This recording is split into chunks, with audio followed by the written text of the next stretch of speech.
What's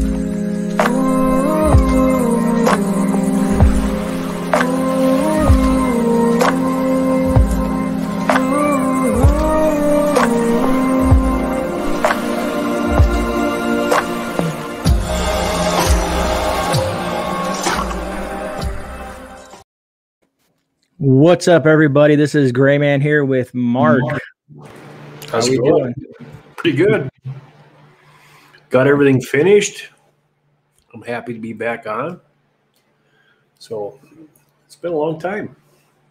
I like that lighting, man. That's pretty cool. I like it too. I was looking for something different because, you know, everybody, it's either a green screen or it's a stationary. I've seen some really cool different ones, how people have set their up with the blue lights behind their monitors and everything. But mine's a little different because my desk is actually sitting out and I'm projecting back towards the wall. So in case I do want to run a green screen, I can still do that. So no, I like it. And yeah, Monty, you're fine. This was a really quickly thrown together live.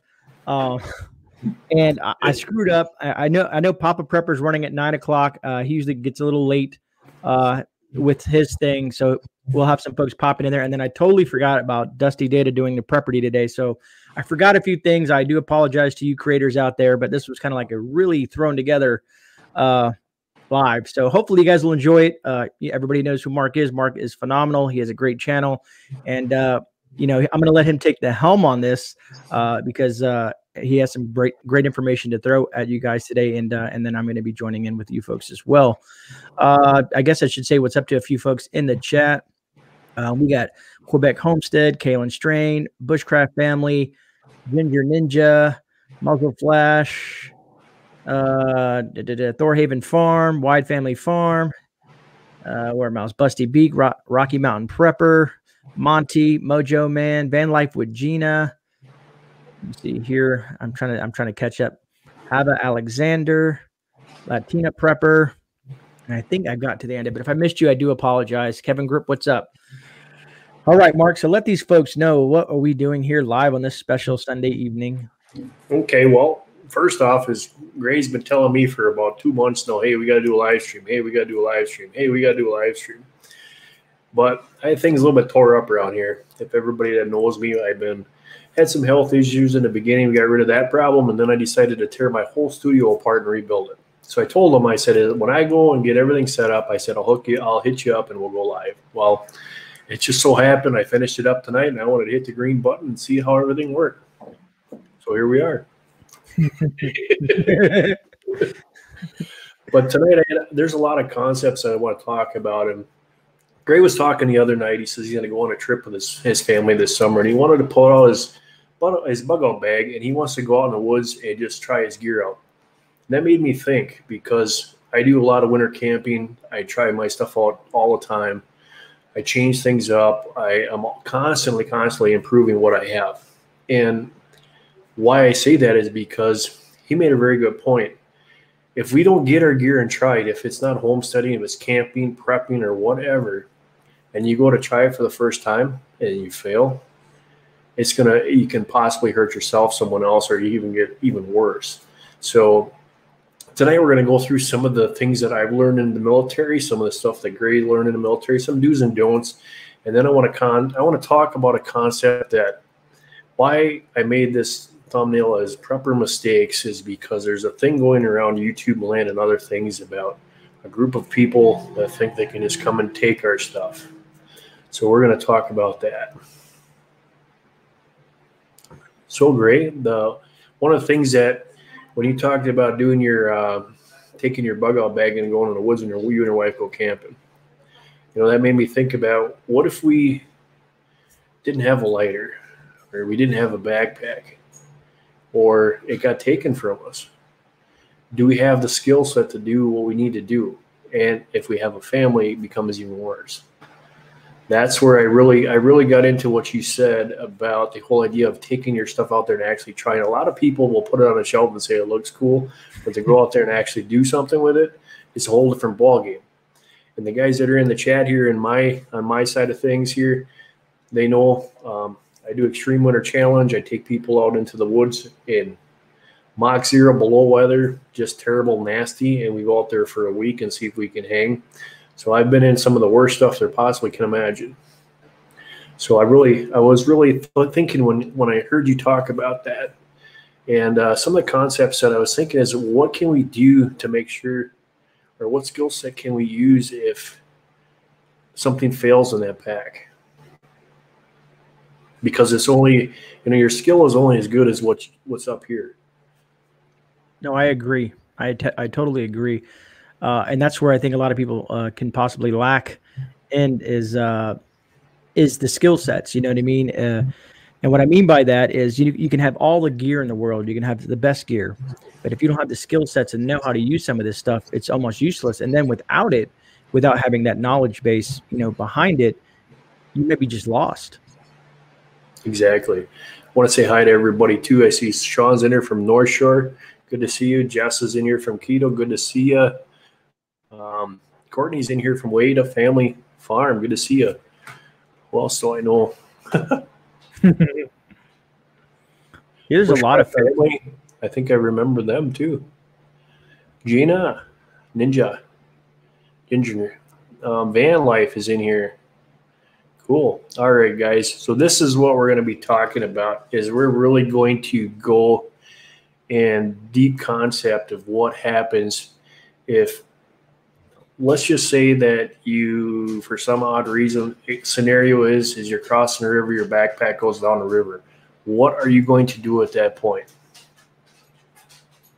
Or you're going through town and you're trying to sneak through there, somebody grabs your backpack. What are you going to do at that point? Because now you have nothing. You have that skill set? Do you have that knowledge on you? Are you running an EDC? Do you have one in your pocket? Do you have a backup plan for what's in your backpack? And you got that skill set. So Grey's got a couple books. I got a couple books too that can really help you out in that kind of style of snares, trapping, how to make a knife from a piece of rock, from a flint rock. If it comes down to it, the old bow and drill for starting a fire. There's many means, but just because you're prepping and you have this stuff in your backpack doesn't mean that you can't learn from other concepts. Homesteading, bushcrafting is a very good one. These skill sets will get you set up and ready for that if something does happen. Doesn't mean that you have to be in the military or be ex-military. Them guys are trained to go from point A to point B and get home. There's a difference. I teach my guys when I'm on this side of thing is thriving, not just surviving. If we're talking homesteading or out in the woods or anything, I don't want to just survive out there because that means I'm barely making it. I want to thrive. And that's what I want to talk about tonight. No, that makes total sense, man. And, how you touch on the military, we get that specific training in regards to the what if scenarios and worst case scenarios. And, and I can even say certain things, and you're probably better at some of this stuff than I am, because someone asked me one time in a live, it might have been Jason at the Angry Prepper, who said, do you know how to use a bow drill? And I'm like, I'll be honest with you, I have not. I've seen them and touched one and that kind of stuff like that, but I've never applied one. And some of those more bushcrafting techniques is something that I need to learn myself. But that being said, I do know how to make certain stuff out of nothing, if that, when it comes to out in the wild, which I probably should maybe even dive into doing some of that stuff on my channel and showing folks how to use, just things out in the woods to survive with, versus actually having specific types of gear. Ferro rod is great. And I'll be honest with you, if I don't touch a bow drill for a year or two and I go back at it, I'm clumsy. It's one of those things where if you do not do it every day, yeah, you got the concept, but it's hard. I mean, where you taking the rope off your shoe and making a drill, finding the right piece of wood in your area to start that little ash, making your bird's nest to get that ready. Everything has to be set up and precise to get that to go off. And if it isn't something that you're doing all the time, we're simple people. We just, if it's lighters in our pocket, we're going to use a lighter. If we got a ferro rod, we're going to use a ferro rod. We're going to do whatever means necessary to do that. But, I'm glad that that concept has people thinking, what if this happens? Because, things do happen. Both of us have been in the military. We've all been in that old crap moment where something didn't go as planned, and now we're doing about face. We're doing something totally different. You got to turn around and you got to adapt to your environment. You've got to learn how to do that in a rapid pace. Just, okay, now this is not working. I'm going to do something else. And a lot of people have a hard time doing that because they got their mindset like this. They got them blinders on. Mm-hmm. Yeah, you know, even simple stuff like making a bow. I've seen, you know, you can make bows. Now, this is just, I haven't actually applied this. Just, you know, I like to be straight up and honest with most folks, but I've watched a lot of videos of someone going out in the woods, finding the right piece of wood and turning that into a bow, you know, with vines and all kinds of other stuff, and also sharpening and making their arrows, you know, with certain stones and stuff like that, which is pretty impressive to me. Mm-hmm. Actually, Blake sent me, he cut one out and made it a necklace for me. Thing is razor sharp. I won't even sleep with it around my neck because I'm afraid it's going to cut my neck. But you're absolutely right. It's a, you know, breaking that off is a trade. It takes just amount the right pressure. It has to, you know, just perfect. Bow drill, if you're heating it up and trying to get that bend in there using the right material. I haven't done that in so long. I think last time I made a bow in the woods, I was a kid. You know, I just was playing around because we have that. We have our bows with us. We have all that stuff at our hand. If we want it, we'll get the compound bow or with the crossbow. So this is why I'm really glad we are touching on this, because it makes people think about it. And the food concept. So, you know, everybody has a seed bank. I'm guessing that's probably one of the staples that's in a prepper's pantry. Should be a seed bank, because, you know, at some point in time, if money runs dry, luck runs out, we can't buy things, we have to start making our own food. But there's other avenues among that. I mean, there's a lot of great people in here that will talk to you about growing your own food, and seed banks are a great way to start to do that. So if you don't have that in a plan somewhere, it's really important to get that. That's a cool thing to have. And that's what intrigues me about, you know, wild edibles and also the medicinal aspects of plants out in the wild, because you may not have access to traditional stuff. You may need to learn some of this stuff in regards to outside of the realm of, you know, just prepping a bunch of stuff. And we were talking about this earlier, you know, what if, you know, your location, your homestead, your house, or wherever you're at, wherever you hunker down in, what if it gets overran, or what if something happens to that and you have to grab whatever bag that you have and then take off and survive off whatever's in that bag, not knowing if you're ever going to come back to the place that you left. That's a concept, you know, that's real. It can happen. I mean, every single one of us is going to say, you know, you've either made your mind up already that you're going to bail and you're going to use your bug out bag and go away. When this prepping first started out, you heard the old saying about bob bags, and then you heard about all this other stuff. So if you don't already know which one you're going to do, is it's either you're going to stay put where you're at and you're going to defend until you absolutely have to leave, or you're going to bug out as soon as something bad happens and you got an alternate place. Not saying that you don't have another area to go to. What I'm saying is you have an alternate location that's set up for you already, and that's the difference. So that's your first thing, is you got to make that decision what you're going to do. Secondly is like he said, if crap hits the fan, let's say you have EMP, you're driving down the road and the car quits. Now you're walking. You got enough water to get to wherever you're going? Do you have enough food to get there? Do you have a family that you're dealing with? Because what your mindset is, it doesn't mean that what your family's mindset is. You can have no problem going out in the woods and spending the week out there.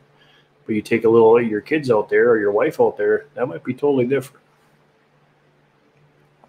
Is it so, you know, are you going through the towns? You have a big town that you have to go through. Do you have a route already set up, and if that one fails, you got plan B and C? Military, you have your primary, your secondary, and your tertiary, which is your third way. You know, you always have sets of three. So let's get into this thing where we're talking about where we don't have a bag anymore. What are you going to do? Do you know how to make your own shelter? Do you know how to, you know, your EDC, what do you have on there? Usually you have a knife, you have a flashlight, you have some kind of paracord, and you have some kind of money or something, I'm hoping you guys got silver stash or something like that where it's not paper, because that you can use to light the fire with, but that's about it. What do you have that can help you in that situation to get wherever you're going? And hopefully you guys already got it set up where you have that other bag and all your stuff at your next location. Because what I was telling GreyMan is that I know a group of people that their main objective when this all goes down is they're going to go after the preppers that they watch on YouTube and watch all over and hear about, and they're just going to pillage and steal. And we've all heard the same thing. Well, I'll take them out, no problem. Because let me tell you, they're going to be the guys that are like us, they're ex-military. They got a very bad, I don't want to say attitude, but they're just got a different mindset on things where I don't agree with. There's a really good video that I saw it was probably 6 months ago. A guy came across somebody's stuff in the woods, and he asked himself, am I going to take this or leave this? Oh, I remember who it was. It was on Be Ready Today, one of his videos. Am I going to take this? And I thought that was a really good concept, because how many of us, if we found a stash in the woods and we were needy, would we take that? But then I threw in the kicker from my side of thinking, because if I left something out in the woods, I make dang sure that thing was booby trapped some way or another. So could be some food could be bad, could have something in there that you're not going to like. So be careful if you see those things sitting in the woods and you find them, because you don't know what the other guy's thinking. Just to add to that, you might even, you might see a stash of food. That food could be loaded with some sort of poisons or something to knock you out, something that it just leads you into that, and then you consume that food, and then you're helpless, or you're dead, one of the two. Exactly. That's a huge thought right there, and that's what I told him. I said, put arsenic in there, you put rat poison in there, you can make somebody's day really unhappy. So be careful about if you see somebody stashing, you don't know whose it is, because 9 times out of 10 they're sneaky and there's something in there you're not going to like. So just be prepared for that. So if you think about that, and this concept is out there, how are you prepared to defend that? There's always a lone wolf. I'm from the kind of concept where I would rather be the lone wolf, because it's less of me that I have to worry about. If it's just one, it's just my problem. I know where everything is. I know where it's at. As a group, yes, you can cover more things. Yes, you have more abilities to do things, but you also have the ability for mistakes. If I make a mistake, it's on myself, and it's going to affect just me, not everybody in the group. So not everybody's set up on a lone wolf concept, but there are some pros and cons to that concept. So it just depends on where you're at and how you're set up. And I think a lot of people sometimes underestimate the aspect of EDC. Me, myself, I have a get-home bag, but let's say worst case scenario, like you said, let's say someone breaks into the car and takes that get-home bag right in the middle of the situation. So I only have what's on me. And from learning specific types of EDC, and for you folks that might not be familiar with EDC, it's just everyday carry, something that folks carry on themselves on a consistent basis. And like Mark said, it could be, a knife, flashlights, cash, fire starting materials, water, some food, any of that stuff that you would consider EDC. And like on an EDC too, everything is smaller. So then, like what I do is I'll take like a straw, I'll pack cotton in there, but I'll roll it in Vaseline or something. So I got something or I'll put alcohol in there, and I'll seal the ends or anything that I can get. So I got a quick fire fast. I do make some, I call them like fire starters, but all it is paraffin wax, cedar chip, dryer lint, and then I make them in a egg carton, and I can break them away, and they come out like little pucks. And they got a burn time of 15 minutes. So they're great. And I got a video where I lit one of them up, and it just kept burning and burning and burning. I thought, well, this is really cool. This last Extreme Winter Challenge we were sponsored by Black and White Fire Starter, and he had some sticks in there. And let me tell you, 40 below, it's freezing out, and you lit one of them things were amazing because they just went and went and went. So don't be afraid to grab, especially for your EDC or something where it's an emergency situation and you need something now. Those are great ways. I'm not afraid to use a big lighter if I have to. I mean, obviously, some people, I don't smoke, but if I have to, I'll carry a big lighter. I'm not afraid to do that. A Zippo. Zippo throws out a nice spark. If you got some kind of like a bird's nest already made up, or if you got cattails or anything like that, that's a quick instant fire, which is really, pine sap is a great fire starter, and it has medicinal purposes because it's also an antiseptic and it seals the wound. So it's a really good thing that you can do with that kind of stuff. So I know that Grey wants to get into the medicinal side of wild edibles, and I will be doing that with him, and we're going to go in great detail on the different things that you can do medicinally and the edibles that you can find. But then get yourself thinking about that, because you know, if stuff turns bad, the only thing that you have is what's up here. That's what counts. Yeah, agreed. And also know your area. What I mean by know your area, so let's say where Mark is in Wisconsin versus where I'm here in Florida. You know, some people might have access to, say, birch bark and stuff like that. That people use for fire and whatnot. And down here we have pines, and mostly you can find a lot of pines in a lot of different regions. But another thing that we use down here in Florida is coconut fibers to make a bird's nest and whatnot. So I always tell people, try to get familiar with what materials that surround you in your environment to get you better familiarized with stuff that you can use for flame or whatnot. Thanks, Mel, for putting up black and white. Paul's really good. He sponsored us. He gave us a whole. I was getting like boxes of stuff. It was crazy. But absolutely, I mean, don't be afraid. I was reading some from Nomad. You know, you're absolutely right. Is you have to. What you take in for your cal intake, if you figure that out, and we're going to go through this later on with some of the long-term foods, because if you look at your cal intake on those, what you're burning, trying to do something.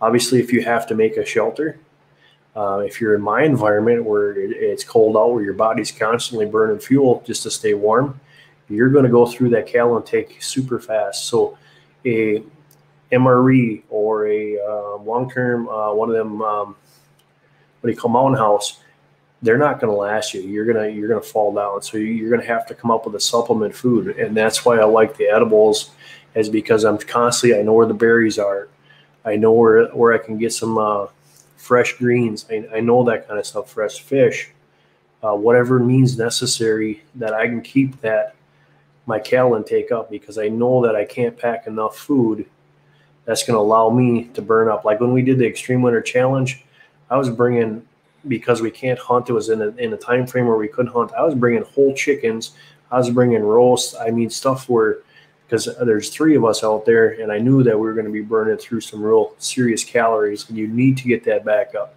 So not only did I have my freeze-dried foods and I had my dehydrated foods and stuff like that, I did bring some nice big meat along, and so did the other guys, just so that we had something tangible to actually counter-react, so our cal intakes were good. And we still came out where we're pretty hungry by the end of the time, because we ate good, but still wasn't enough. You know, and I reference this a lot because I watch this show to see how people, where they make the mistakes at. And on the Discovery Channel, most folks are familiar with that show called Alone. And some of these guys are experts. They've been doing it for quite some time. And you see they make mistakes that you would not expect them to make. And like you said, burning specific calories, you know, they're going above and beyond, you know, because when they drop them in that one spot, they have so much energy. They're so excited, and then things start to degrade from there. I remember watching this one woman where she was just trying to do something and cut herself with a knife because she was just trying to, I think, feather some wood. And that being said, how do you fix that situation? Well, she called on the satellite phone and she called for help. What about if you don't have that help? What about if you don't have a sat phone and someone's going to come to the rescue? What about if you have to handle that yourself? Are you prepared? Do you have the stuff to do so? And back to the medicinal stuff, you know, things that you can use out in the woods. If you don't have, let's say, a med bag on you or something like that, to try to stop some of that from happening. How to, you know, there's a lot of things out on the medicinal side of the plants that you can use to help clot blood and things like that. But I know, Mark, you probably know more of the plants that would use stuff like that to do that, and that's where I'm starting to learn on the medical side of things, things that I can use out in the field versus just bringing med bags with me. One of the plantain is a big one, but I'll tell you what, if you got everybody that is a bushcrafter knows what a silky saw is. Mm-hmm. And they make it's like a samurai sword, but they make a short one too. A silky saw is just amazing saw. I was out in the woods and I was cold and it slipped and it cut my finger and across the palm of my hand. And I had a blood trail that I followed all the way out. And luckily my truck was sitting out on the landing and I had a first aid thing in there. And that was just, I was out there today working on my bushcraft shelter. I wasn't planning on staying out there. I wasn't doing anything. So stuff like that can happen.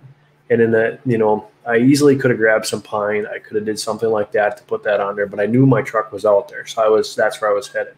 But if you don't have that, pine trees are a good way of sap. You ever see that when you're a kid, when you press a little, they can look like they got little warts on the pine tree and you press them and they squirt sap out? It's great. You can use that. It seals it up, seals that wound up from not getting dirt. Quick clot. Grey knows quick clot pretty well. He's a medic. If you don't have that opportunity, I would save my quick clot until if it was something where I'm literally looking inside of my arm or something like that where I needed to really seal something up. Otherwise, I'd be looking for plan B, because that's the worst case scenario. I need quick clot, because if I don't use it, I'm dead and I'm not making it out. That's when I'd use quick clot. So you have to understand your situation, and then you have to have the right stuff for that situation. So let's go back into the plantain. Plantain is an awesome, everybody has it in their yard, and we'll show you some of the pictures when we do the wild edibles and the medicinal. You can chew that up and make a pulpus on there. Instantly takes care of some pain. Bee stings are great because they're gone. Wonderful things. There's a called the Woodsman salve. I use that once in a while when we got some honey or something like that, and I want to do that. That stuff is great too. So there's definitely means out there that you can use to get things right. Birch, there's medicinal purposes with the birch tree. The springtime, you have the syrup. It's a good sugar intake. In the spring, you can drink that just like it is, or you can boil it on a fire, however you feel safe doing. That's the other thing too, is medicinal plants and edible plants. Our bodies are different. So what works for me in the doses that I take might not necessarily work for you, or you could have a reaction. So there is a taste test to this. So anything that is medicinal or edible, the first thing you do is you crunch it up and you put it on your palm right here. And if you don't get a reaction after 15 minutes, then you move to the next step. And that would be to just on the bottom of your lip, rub it on the lip, wait 15 minutes. If you don't have a reaction, they say that you should be safe and you should be able to eat that. But at the same time, I just know your plants. The best thing that you can do is know your edibles in your area. So I'm hoping that the next couple videos and streams that me and Grey do, we can really dig into talking about the edibles and the properties of them and what they do, because each one might do the same thing, but that one might be a little bit better, and you might have that in your area. Yeah, right on. It's that's why I'm trying to.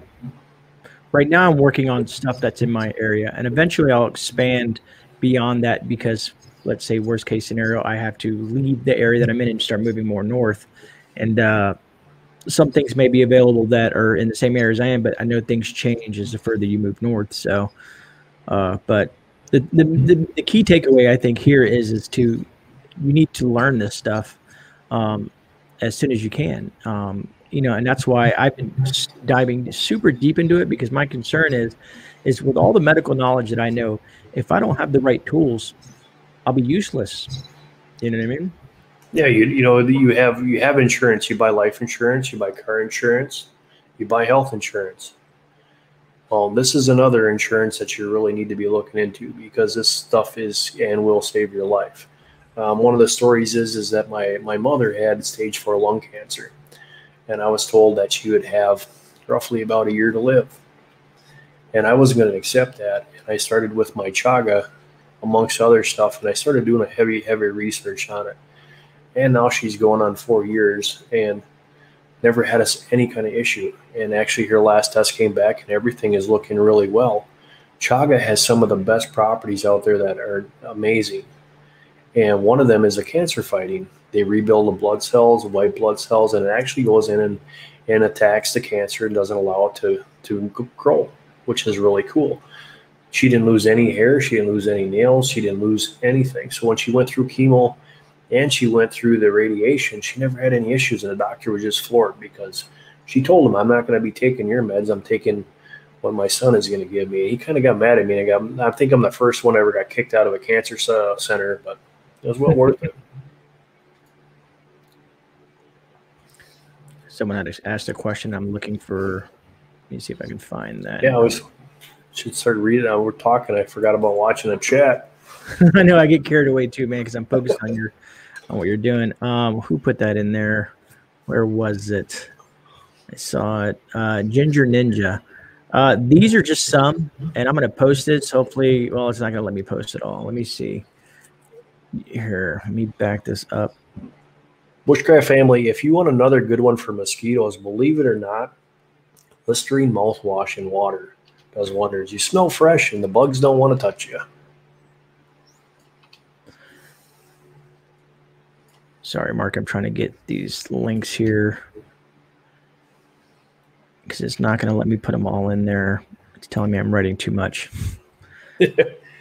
Yeah, North Shore, they don't.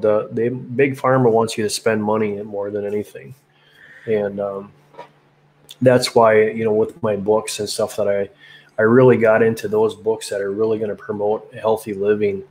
As far as like Quebec's in here, Mal's in here from Quebec Homestead. And she knows as well as I do, by growing that soil, you get the best and the most out of the nutrients from the ground. So you get the minerals, you get the vitamins, everything like that. And that's how you can start to really change your life over, because your guts is your main engine for your body. And if they're messed up, you're messed up. So eating right is a good way to start. Think about it right now. If we go out in the woods, and this is speaking for myself, no one else. If I had to go out right now and jump into the woods and just jump in the crap as we're speaking right now, I'd make it about 30 yards and I'd pass out because I'm probably so out of shape I wouldn't be able to do anything. That's the other thing, is we're not, right now we got the bear fat on for the winter. We're doing whatever we do normally. We're not physically, when you go out in there and you do those challenges like that, like I did, the amount of physical energy that you burn, it just wipes you right out. And I mean, when I know I'm going on a camping trip or I'm going to do one of those challenge, I'm already setting myself up. I'm already practicing. I'm already going out and I'm already snowshoeing. I'm already spending that time and doing physical activity because I know what I'm going to do out there. But just imagine if you're going to be out there and you're not coming back. So a good question was Nomadic said is, likes to take it easy. Don't want to burn it up in one session. And he's absolutely right. Gray talked about it with Alone. Those guys come off the plane. They're all happy. They want to go at it. And they burn all their fuel in one crack. And now we're in trouble. So you got to take it in stride. You got to take it easy. So the famous saying is a turtle wins the race. You ever heard the what is that? The turtle and the hare story? Slow and steady wins the race. I was just about to say that too, Mark. And Quebec has a question for you. I don't know if you can see it on your side. Yeah. Question for Mark. Once my chaga tincture is done, how do I administer it to myself? Well, the first thing, are you making just the normal chaga, or are you doing the one that I told you about where you're doing both of them, so you're doing the dual extract? If you're just doing the regular chaga, what you're doing now is you're going to strain that off with the cheesecloth. You're going to strain it out and put it in a container. And you're good for 10 drops, or like my mom was taking out. Remember, she's fighting cancer. She was taking a teaspoon twice a day is what I was giving her. So she was taking in her coffee, or she's taking it somewhere else, water, just like this. But she was taking a teaspoon, twice a day. So That's how, if I do it, I'll do a teaspoon into my coffee in the morning. And then in the afternoon, if I feel like it, I'll do another one. Another great one, guys, if you want to talk about tinctures, is garlic tincture. You got to remember, garlic is an antiseptic. It is an awesome, one of the best. Antifungal, everything. I mean, if you go into the old wives' tales and everything else, they used to stick an onion and a piece of garlic underneath the bed if you got sick, and they said everything was taken care of. I know people put onions around their whole house when they hear somebody else is sick in the community. So those two go in hand. They're brother and sisters. So learn, there's thyme, there's oregano. They all have medicinal purposes. Horseradish is another huge one that has medicinal purposes. Cayenne pepper, there's two different stages. You have the normal that you buy in the store in a little powder, and then you have the actual pepper itself. It is great because it opens the capillaries. It allows that minerals and nutrients to come into your body so much quicker. Our body is designed to absorb that immediately. It recognizes it and takes it. So cayenne is a good thing. If you guys check out your energy drinks, check out any of them kind of things, you're going to see right in there. Cayenne pepper, it's all in there. I think Jess will tell you. Jess, where did I get the chaga? I got it out of the woods. So, I mean, there's a history between chaga. Chaga was over-harvested in Russia and in Siberia. The Chinese used it. They knew it for so many years about the remedies of chaga, and it was just almost wiped out, just like ginseng. So it takes 15 years for the chaga to actually grow to maturity on the tree. And then you take a portion of that so that you don't kill, because it takes chaga to grow. It has to have a birch tree that was hurt, and then it gets the fungi in the middle of that. So they help each other out. The chaga helps with the birch helps the chaga, and it takes that to grow 15 years. So then you go and you harvest it, you grind it up, break it up, and then you put it in a alcohol that is over 100 proof, and you let it sit on the shelf for about 6, 7, 8 months. And you can pick it back up, strain it off, and you have an excellent remedy. Great info. Great info. And it's funny, Mark. Sometimes when we have talks like this, I wish we had, let's say, 10,000 people in here, because the information is so valuable.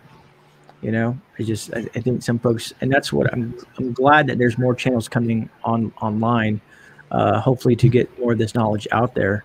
Like I said, when we first had our conversation over there in Quebec, or not Quebec, on Kincaid Outdoors, man, I was like, man, the amount of information the conversation that we had was just phenomenal.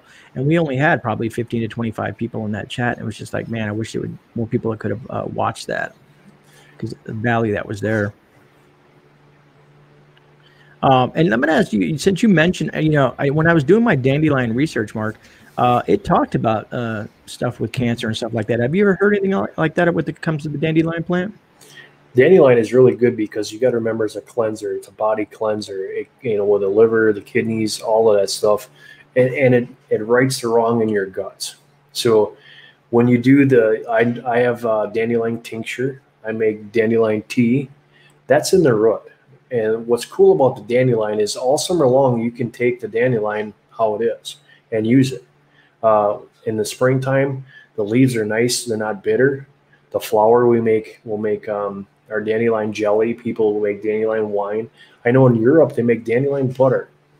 And then in the fall time, when all that nutrients from that plant gets sucked down into the root, that's when I harvest the root, and I'll just dry it out, and I'll use it throughout the winter time to make teas or tinctures. And another great thing I found out is it makes one of the best coffees you've ever had. I will roast those I'll cut them up in chunks, and I'll roast them over an open fire and then grind them up. And it is amazing. It tastes exactly like coffee. You can't tell a difference, but it's healthy for you. And as soon as I mentioned his name, I see Colin in chat. I see Copper Kettle Farms. Good to see you. Glad you could be here. Good to see you, Colin. Yeah, there's so much thing out here, and that's what I want to get along. Is we're not just one. We're actually a family. It doesn't matter if you're a prepper, if you're a homesteader, or whatever you're doing. If you're bushcraft, all three of them are tied together because you're doing exactly the same thing. It's just a different name. A homesteader does all of them concepts in one, because we put our food away for the wintertime and we grow it. We put it away so that we can eat through the wintertime, and we have a continuous fresh supply every year. If we're doing the heirloom seeds and we got everything set up right, it's a continuous food supply. It's a prepper's dream, because that's what they're looking for, is they want that continuous food supply coming in. I like it because I'm not having to rotate my cans, and I don't have to do this because I know I'm going to burn through all that in the wintertime so that I got enough just to get through the summer, and then I'm starting eating fresh again. So it's a really cool concept. And that's why I wanted to get with you. And I know we've been talking back and forth. I've been telling you, I'll get there. Yeah, I'll get there. And I'm here now. I got everything back up and running. And, I want to do it's kind of hard for me because of the weekends and stuff. I only got time off on the weekends, and it's later at night. But I really do want to dig in more into the edibles and to teach people and talk to people and answer the questions that they have. What books do we have? What books do I recommend? Where can I find this information and break those plants down? I mean, when I told people that I go out in the woods and eat wood nettle and it's loaded with iron, they looked at me and go, "What? Are you crazy? That stuff stings you and cuts you all up." Well, if you fold it right, you don't, and your acid in your stomach neutralizes it. And if you're afraid of it, you can take it over to open fire and just wave it over. And they were blown away. And the first time they tried it, and I gave it to them, and they were like, they saw me eat it first, and then they tried it. They couldn't believe the taste. They thought this is going to be nasty. But I'm not saying if you don't know how to do it and you don't do it correctly, don't go out there and start eating wood nettle and say, "Hey, Rolling told me I could eat this," and your whole throat swells up. Don't do that. Muzzle flash. You'll see Mark's channel flash up there every once in a while as the mods drop it, and also I have it in the description of the video. It's also linked there as well. So I saw he had asked what your channel was. Yeah, well, I seen a couple questions I missed. Muzzle flash. You just answered that. Yeah, I'm trying to catch them all as they're coming. Yeah. Yeah, Mal. Dandelion coffee it's a lot of work, but it's worth it. I like it. All right. You're fine, brother. Yeah, if you get a book on edibles, make sure it covers your state. Yeah, agreed. And that's why. So with some of the links that I threw up earlier in the chat in regards to some of these books, some are more generalized and some are more area specific. So definitely, when you look for your books, to make sure they're specific to your area. But also, I from my personal standpoint, I suggest getting a variety of books. And I think Mark has that one book, and I got to find that book for myself, which is the Almanac. I want to really get that one.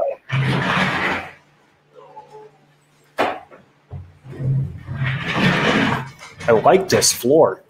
Anyway, so yeah, here's the Nutrition's Almanac. There the camera goes. This is the one that Grey's after. This is one of my go-to books right now. I love this book. But one of the things that he was talking about, and the reason why I go, if I'm going to look for an edible, I'm going to jump to the Peterson's Hand Guide. And the reason why I do that, I'm not selling this guy, even though it's a great book, is that the maps in here show you for your area. That's what I really like. So the vegetable that you're looking at will show you that map where it's located at.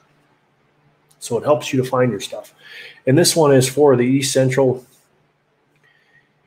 and Central North America. So they have different books for different types. So you'll be able to find these. They're in Amazon. You can find them. And the other one for Peterson is just all medicinal. So if you look at the size of these two books here, they're pretty close, but this one is a lot heavier for some reason. I don't know why, but there's a lot of information in this book. And this is just the Field Guide to Medicinal Plants and Herbs. It's a great book. Yeah. And what's cool about them is if you're wearing cargo pants, these things will fit right in your pocket. Bingo. And for you folks that I'm going to drop a link in chat for that book that he just held up, the Peterson. If you're interested in it, I'll pop that up on there. I found the Amazon link to that one. Well, the good news for that is that when we do our wild edibles, that stream that night, some lucky person actually 2 lucky people, are going to win one of these 2 books. So I'm going to give away, when we do our live stream on edibles, I'm going to be giving away one of each of these books to some lucky person. That is awesome. That's how important I think those books are. Trying to see if I can find an almanac in here. What was the title of that one, Mark? The almanac? Nutrition's Almanac. I can actually pop it up for you. It's from Levon DeJane, 5th edition. Yeah, there's a 6th edition now. Is it McGraw-Hill, right? Yep. Let me see share the screen. Gotcha. Let me pull it up real quick. Let me actually open here. Let me switch over real quick because I have it in text only right now. But let me. Whoops. Yeah, you got the 6th edition. Mine's the 5th edition. No, I'm the 6th. The 6th edition is what I found on Amazon. I dropped a link for it, and let me show you what I make sure we're on the right pass here. Where'd it go? I'll just pop the link. Did you find it? That'd be the one. Same thing. Yeah. Yep. Good. I'm glad I found the right one. I don't want to put the wrong link up.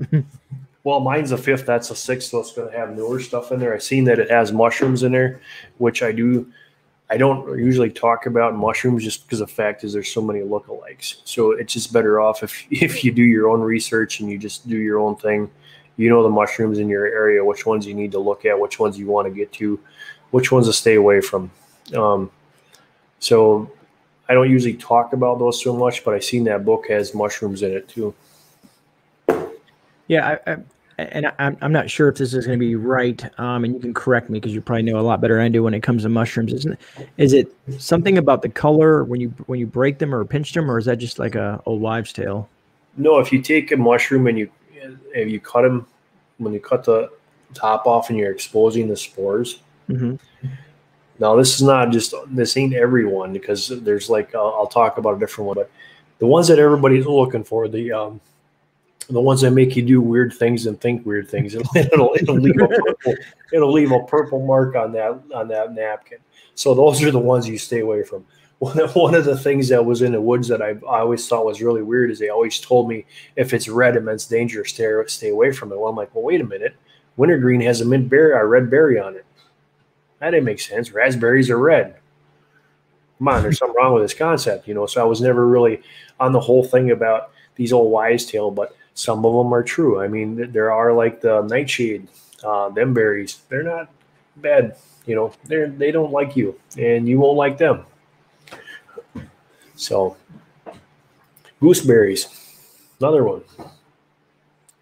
I think Mal's got some up on her neck of the woods. I remember Sean talking about it. Or there's a berry up there that was red that was edible. So it's that'll wives. I think wives' tale are just what they say they are. They're wives' tale. You got to do the research. You got to put the time in. This is like Grey's going to do now or this summer with him and his kids, and his wife.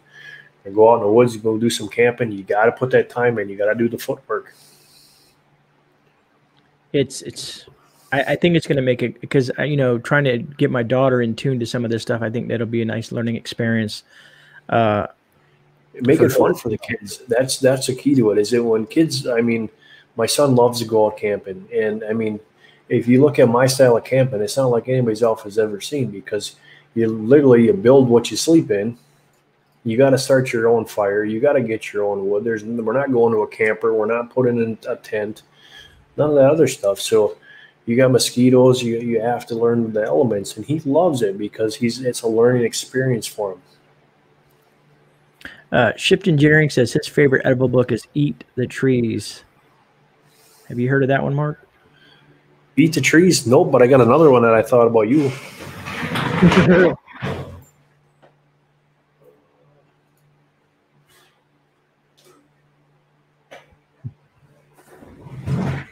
This one here, when you read the first portion of his book, I thought this guy was mad And then he started using the wild edible plants, and he's actually making 4-course meals from what he's designing here.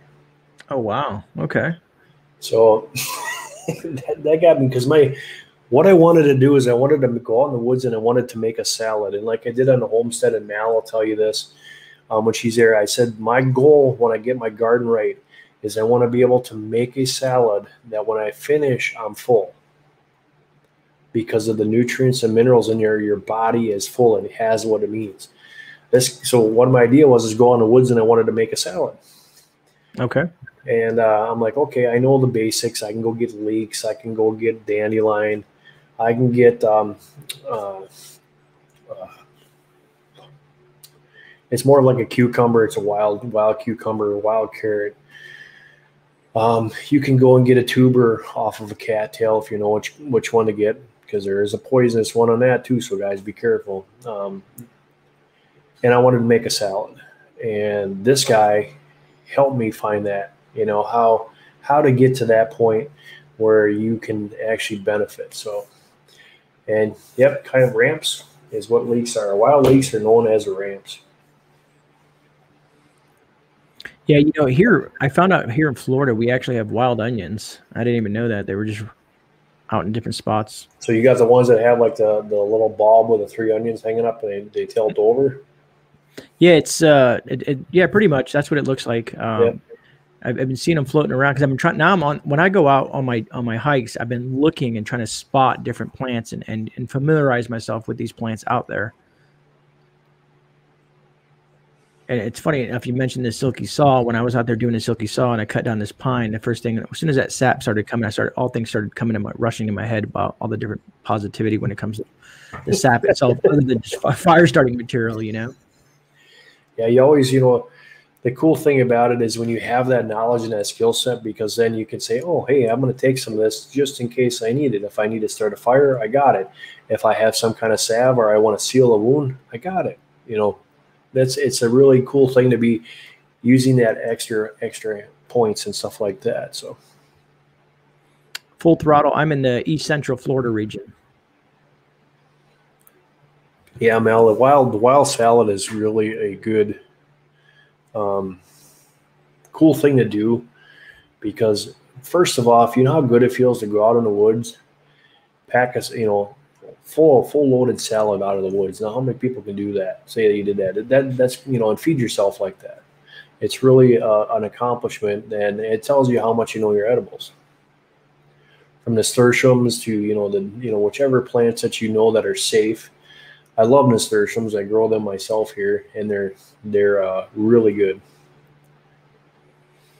Back when I had Mal on the channel, I still get emails to this day saying how great that live was, and it's kind of cool that people are still going that far back and watching some of these lives that I have, because I hope people do, because some of this information, and that's why I've been trying to interview a lot of you folks that do the homesteading and stuff like that, because you guys have such valuable information.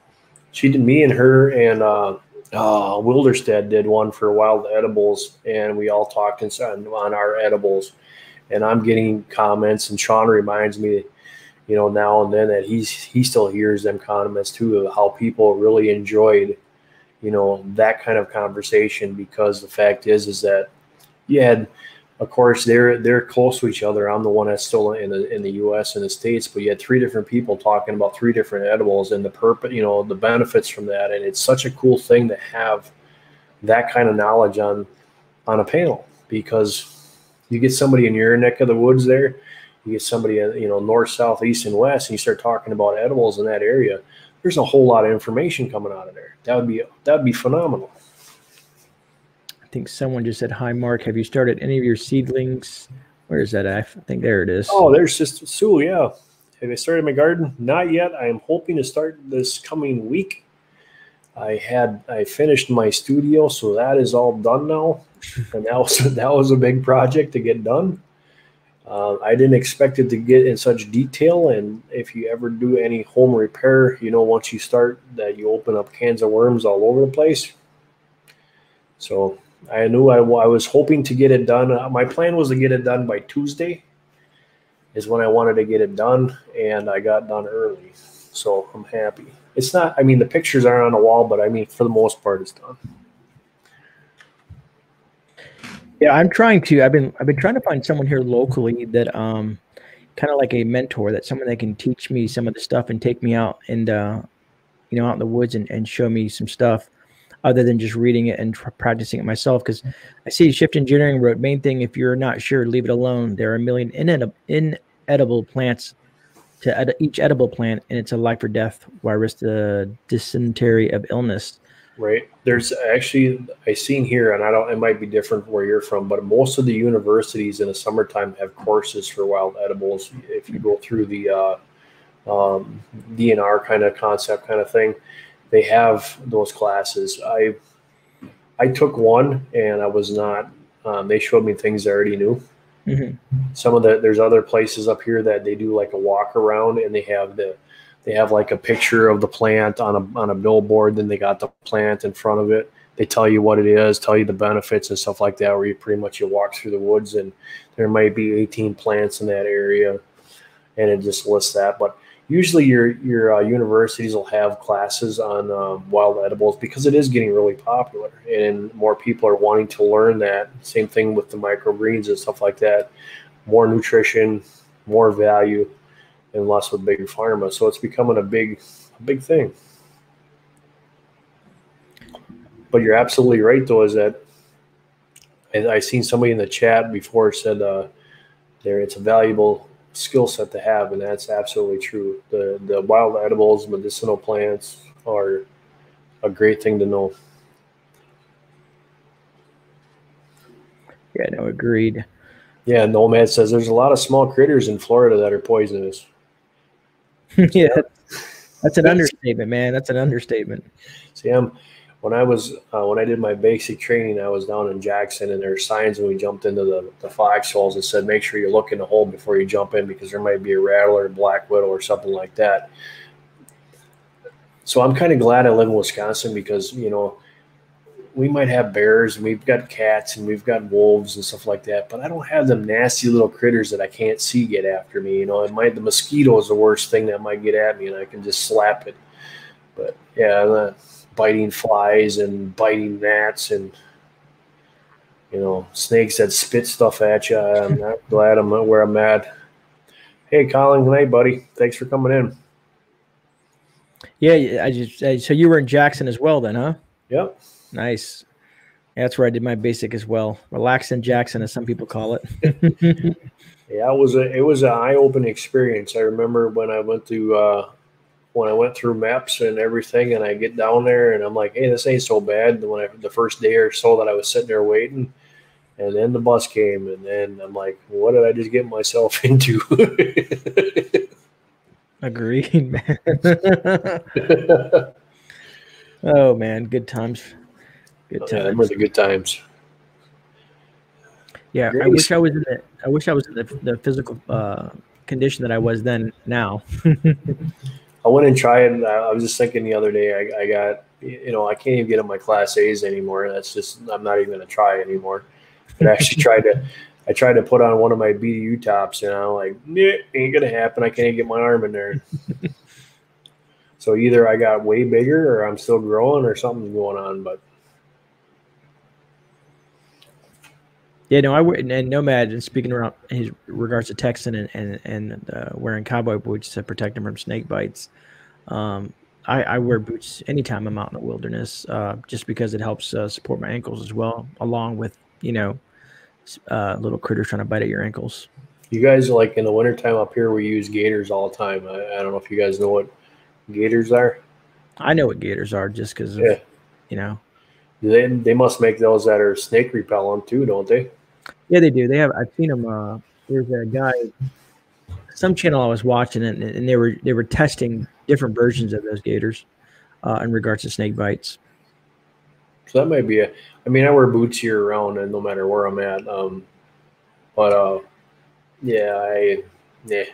I like rattlers. They let you know they're coming, or that they're there. The things that are sneaky, This is like a big alligator. Besides they're good to eat, they pretty much let you know that they're there. Yeah, no, agreed. I'm trying to, since it's what we call chilly in Florida. You know, it's in the high 50s, low 60s, so it's chilly in Florida. But the gators come out and they sun themselves when it's this cold out of the water. I'm gonna go try to catch some of those on film maybe tomorrow. In between trying to make videos and whatnot. It'd be great to have a drone. Right? That's funny. But I've been trying to sneak. I know the geese are flying at night and they're usually out of the fields by morning, but I want to get out there one time when because we'll have 100 and some geese sit out here in the field. It'd just be another fun time to try to fly over and hope they don't come after you. I don't think a geese would win against a drone.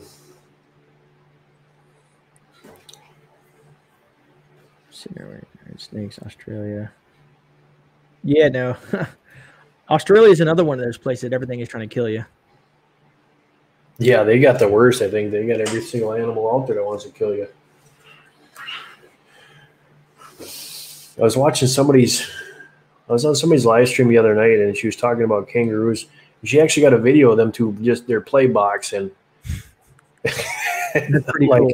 I'm like, if they really wanted to go at her, like, I mean, them guys are swinging pretty good for being sitting back on their tail, and then all of a sudden the legs come out. It's like, no, there's no way I would want to get hit by one of those legs. Nope. Yeah, for sure.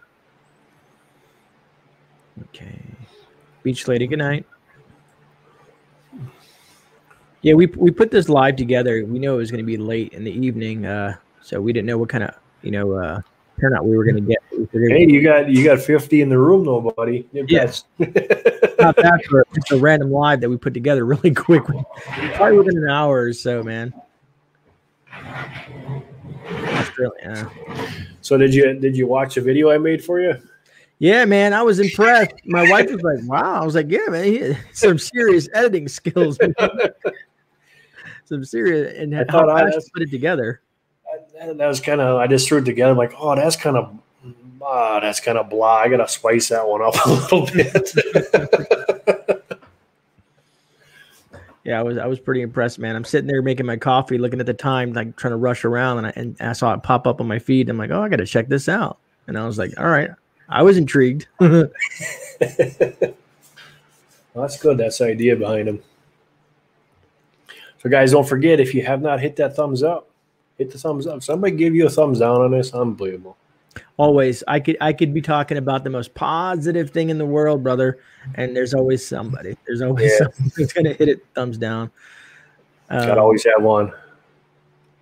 But, I come to find out, kind of veering off our topics, but someone said that if you at least have 1 or 2 thumbs down, because it's bound to happen, it shows that the channel is real. You can't always have 100% thumbs up, supposedly.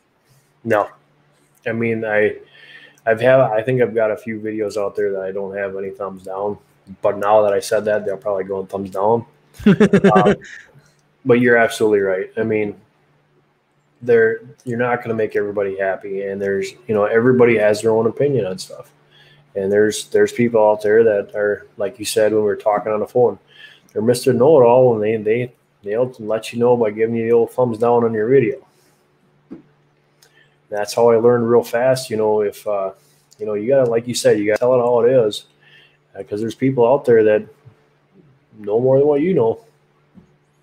Yeah, and that's my big thing is I tell a lot of folks, man, I said, I'm pretty knowledgeable on certain topics, but I'm not the term Ike as I know everything. So when I make mistakes, I'm first to admit that I made a mistake, and hopefully people will learn from the mistake that I made, But one of the, I'm reading some of these people in the chat where, they're talking about it, and a lot of the stuff that I learned from was in the military, but I also learned from Native Americans. And I had a friend of mine where his grandpa was the old medicine man of the tribe, and we hung out together all the time. And his grandpa said, well, since you're always around with him, I might as well teach you too. So that's how this whole thing started, playing out in the woods and everything else.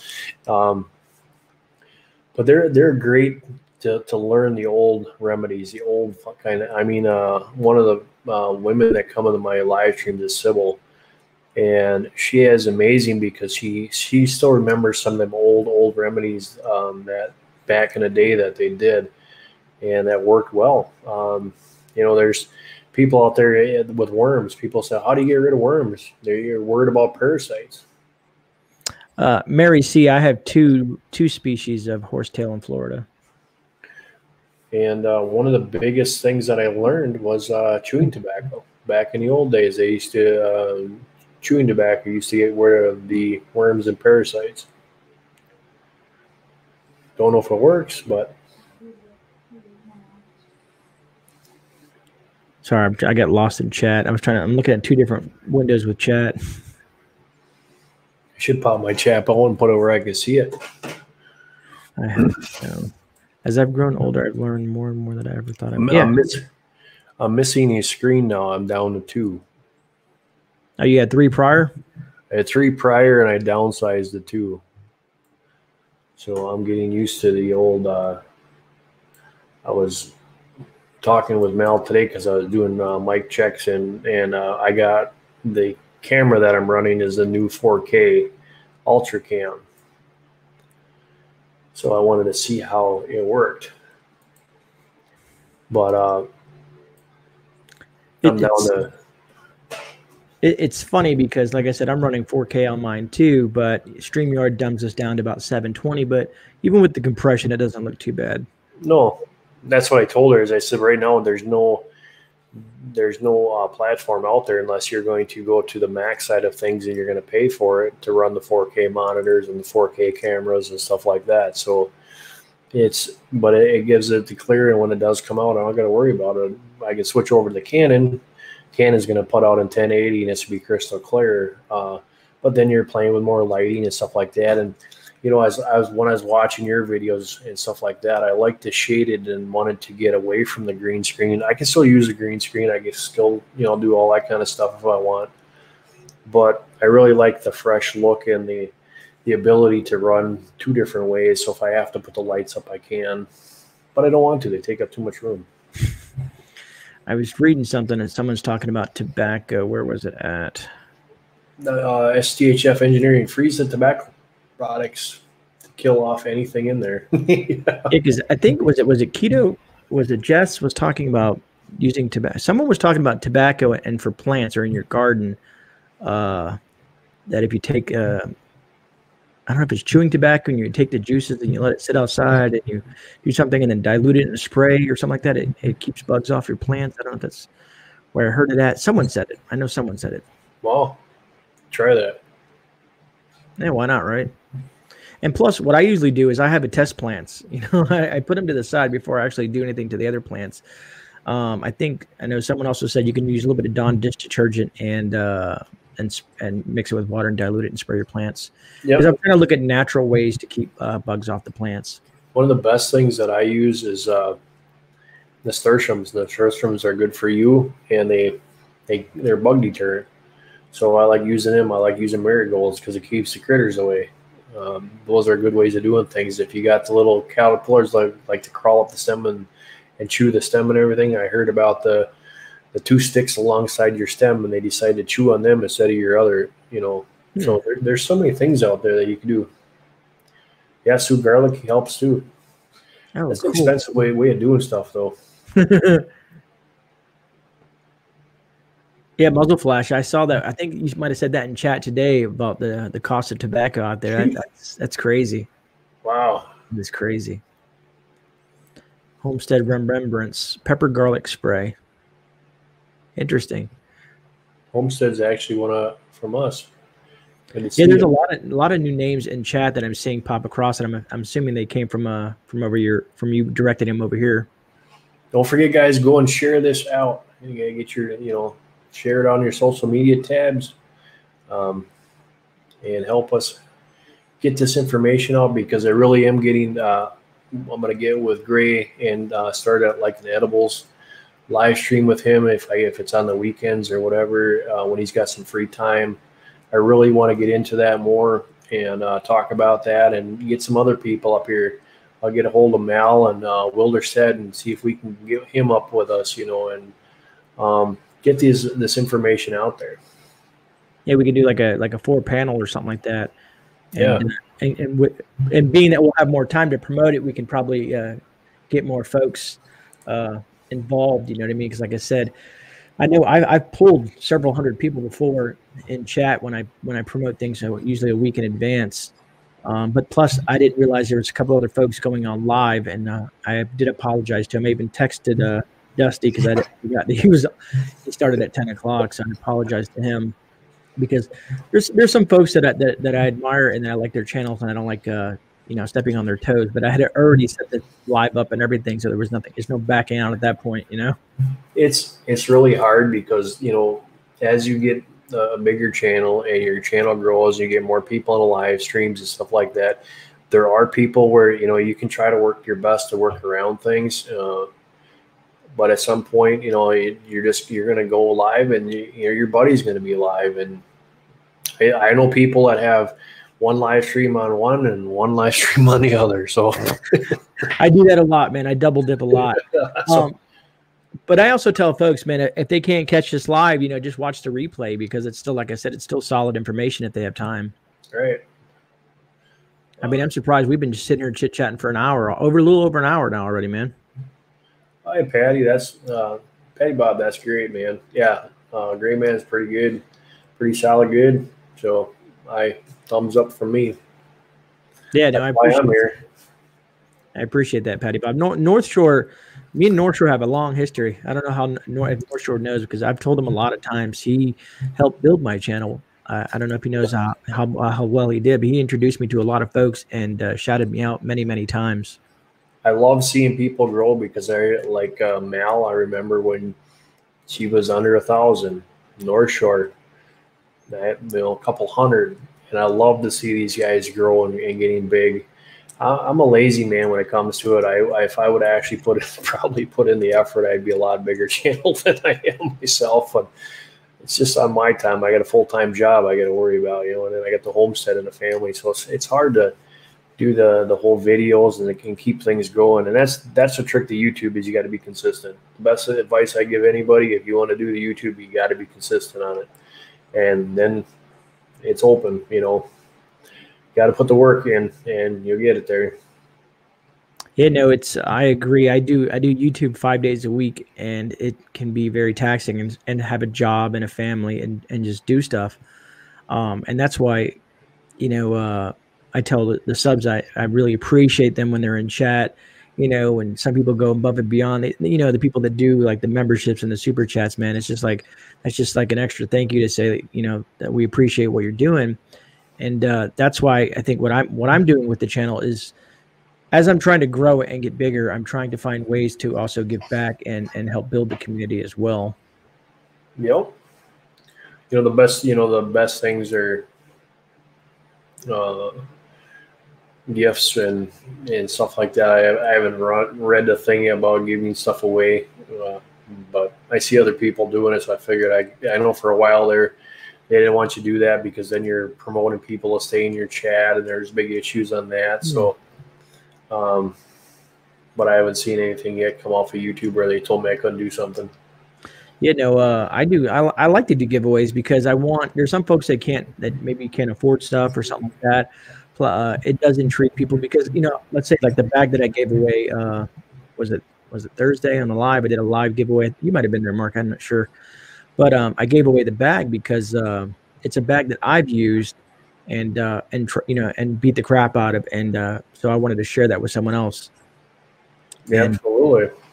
Yeah, I think I saw you give the flashlight away. Oh yeah, the Arkman Wild. I got through if anybody's in chat that didn't win some of that stuff, I did give that stuff's going to be going out tomorrow. I'm drop shipping everything. I call it drop shipping from Amazon, because it's going to move things a lot faster and get it to the folks a lot quicker than me trying to ship it to myself and then reship it out. Right.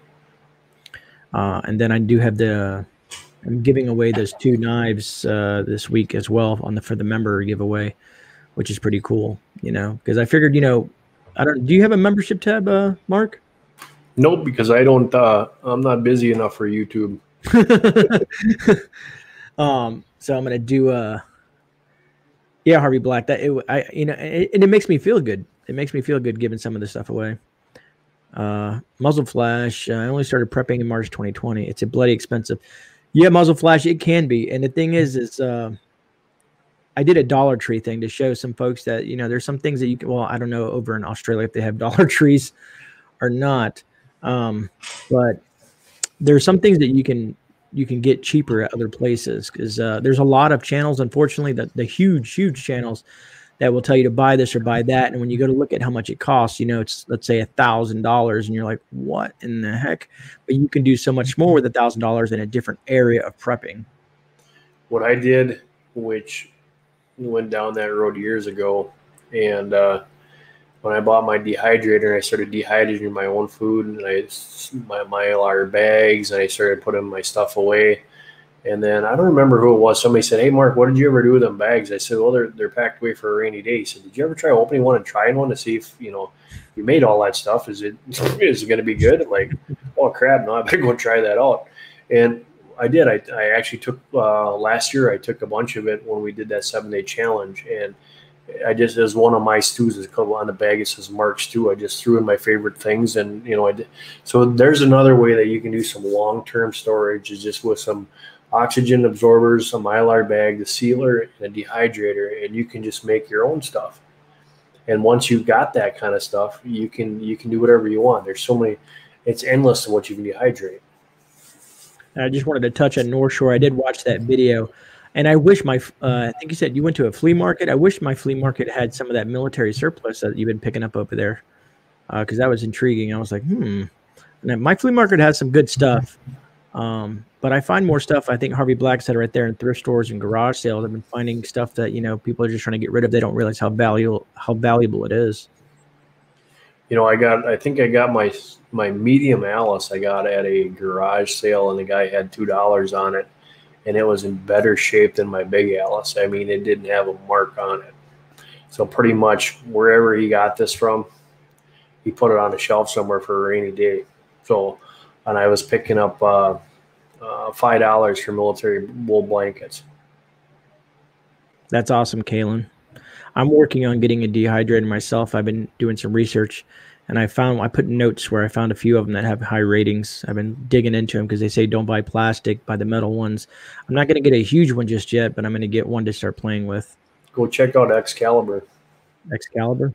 That's the one that I have, and I've had it for years, and I love the thing.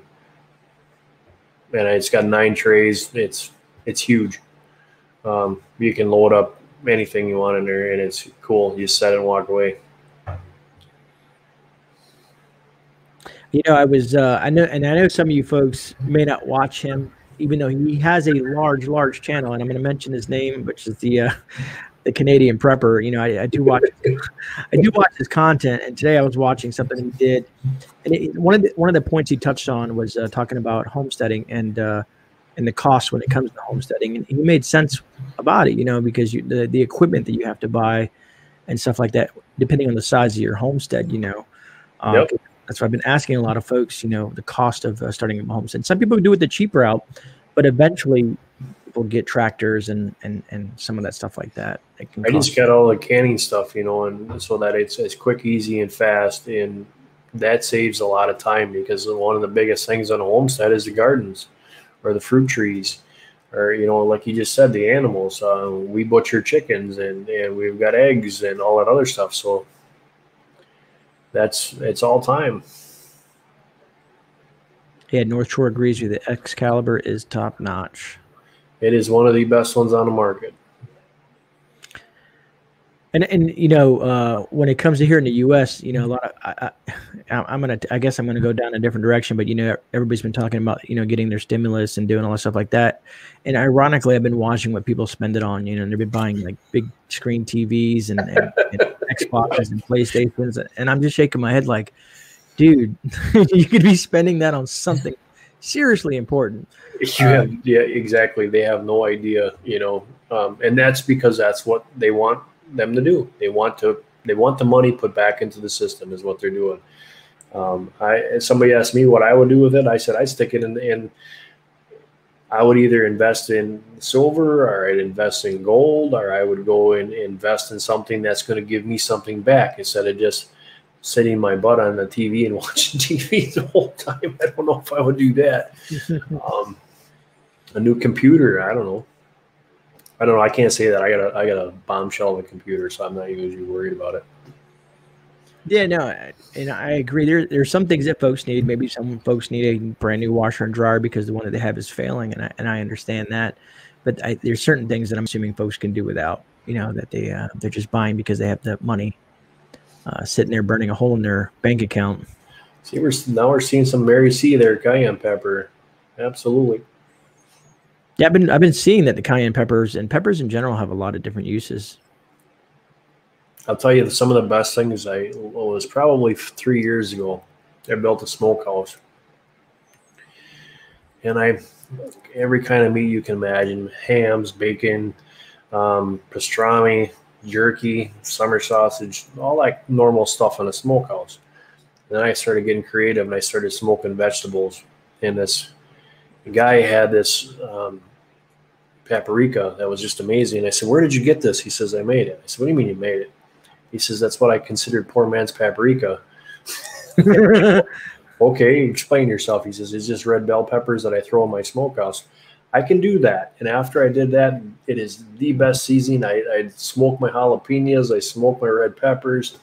I smoke ghost peppers. I smoke reaper peppers. I mean, I was going crazy on vegetables. And it's amazing. You just dry them out just like you would in the dehydrator, and talk about the best flavor you ever had. If you want a chili that you got some heat to it and some smoke flavor in there, or you want to do a rub or pastrami or any of that stuff, it's just amazing and then you can see you did it yourself. That's what I really enjoy about it. It's not from the store, something that you made, and you got all the resources there, so might as well use it. Yeah, for sure. I'm pondering using some money. Rudy over at Alaska Prepper was talking about this generator he came across that's on sale at Costco. It's like a 2,000 watt generator, and I'm thinking about getting it as a nice little backup because it's portable, more small and compact versus the large one that I have. I have the 5600, and mine is the Mad Max, and it's a dual fuel, so it can run off of propane or gas. And then I got a 200 gallons of propane sitting off to the side of the garage, so I can just hook up and go. So that's very. I think it's a 100-gallon tank on the side of the house, but I'm not. I'm in a. I guess you would call it a residential area, so I can only do so much where I'm at right now. But I'm doing as much as I can for where I'm at. Right. You know, the skies are the limit when you have a homestead or a farm, because I've seen guys that they took their manure piles and they ran the water pipe through there, and they because this compost is breaking down on, you can just see that stuff steaming, and they get hot water coming out of there. So the skies are the limit. You can do whatever you want. Yeah, Harvey, I'll tell you what, once you do that with the jalapenos and you smoke them things until they look like a dry turd, when you can break them in your hand, I'll tell you, it's the best that you're ever going to have. And then I do that with I make my own smoked salts. I'll go buy some pink Himalayan salt or some sea salt, and I'll get 10 pounds. I'll throw them in some trays, throw them in a smokehouse, stir them up while I'm smoking meat or whatever, and then you have fresh smoked salt. You can do that with a lot of stuff. Mark, what? I was going to say, have you ever tried to smoke? Have you went out in the wild and built like let's say like some sort of like bushcraft smoker out in the woods? Yep. Because I'm interested in getting involved in that. My wife was talking about that the other day, and that she's like, well, what about if we don't have access to certain stuff? How do we do the meats? And I said, well, smoking is a huge thing. You got to remember, back in the day, everything was packed in salt. So if you go and you actually do your history and go check up what a Boston butt is actually about, is they used to stick the pork in coffins under the ground. That's where the Boston butt came from. And it's just packed in salt. My great grandpa was the one that got me into smoking, and his remedy for everything was salt and more salt. And I learned to get away. Like when I do some of my marinades and stuff, I use soy sauce, but I use a light soy sauce compared to the regular soy sauce. I got less salt in it. But her pink salt, I mean, you can always put that in for your marinades, your cures, or anything. But absolutely, the smoking is the best way to do things. You can take and make yourself a teepee, tie a rack around the bottom, take some balls, or if you got a tarp or whatever else, you start a little fire underneath the bottom and just let her go. It's pretty simple. One thing I was going to talk about, though, that I just remembered when we started talking about bushcraft and fires. You guys know what a Dakota stove is? I'm not familiar with it. Okay, well, a Dakota stove is when you actually dig a hole. It's at an angle like this, and then you have a feeder, and then you have an offset and underground, because it's like a torch, pretty much what it is, and it creates less smoke. So it's great for preppers. Oh, okay. I know. I think. God, I think it might have been Pinball Preparedness. Somebody made one not too long ago, about a month or so ago, and I saw how they did that. And let me tell you, you want to boil some water quick. It's so much quicker than putting it on a fire, because that's got that torch coming out of the ground, and it's so quick and so easy. So if you guys haven't seen a Dakota stove, it's another thing in your arsenal, especially if you're going to bug out into the woods somewhere and you don't want to give your signal away with smoke. It's a good way to do it, because them things get hot and hot fast. Yeah, it's a nice low profile. It is pretty cool. Like a rocket stove in the ground. Yep, correct, Kalen. I like doing always, because always work the best. But if you guys haven't done it, one of the things that you really want to put away, and it's cheap and easy. I mean, you can buy 50-pound bags of salt and put it away, store it. Another thing that guys don't realize is that, okay, for chickens, what we do is in wintertime is we get whole corn, and we feed it to them because that keeps them warm. Well, recently I was looking at how these kernels are, and I'm looking at them, so I went down to the local mill and I said, hey, what's the difference between this and the stuff that you buy in the store, which would be food grade corn for us, like if you're going to make cornmeal, cornbread, stuff like that, corn flour? And they said nothing. It's just packaged differently. This has some of the corn cobs still left in it. Really? So I got a 100-pound bag for $7. Wow. Think about that. Put that in a 5-gallon pail and look at all the corn. You got cornmeal, you got corn mash, you have, well, don't do the corn mash, because then that comes shine. We all know about that trick. But yeah, I mean, corn flour.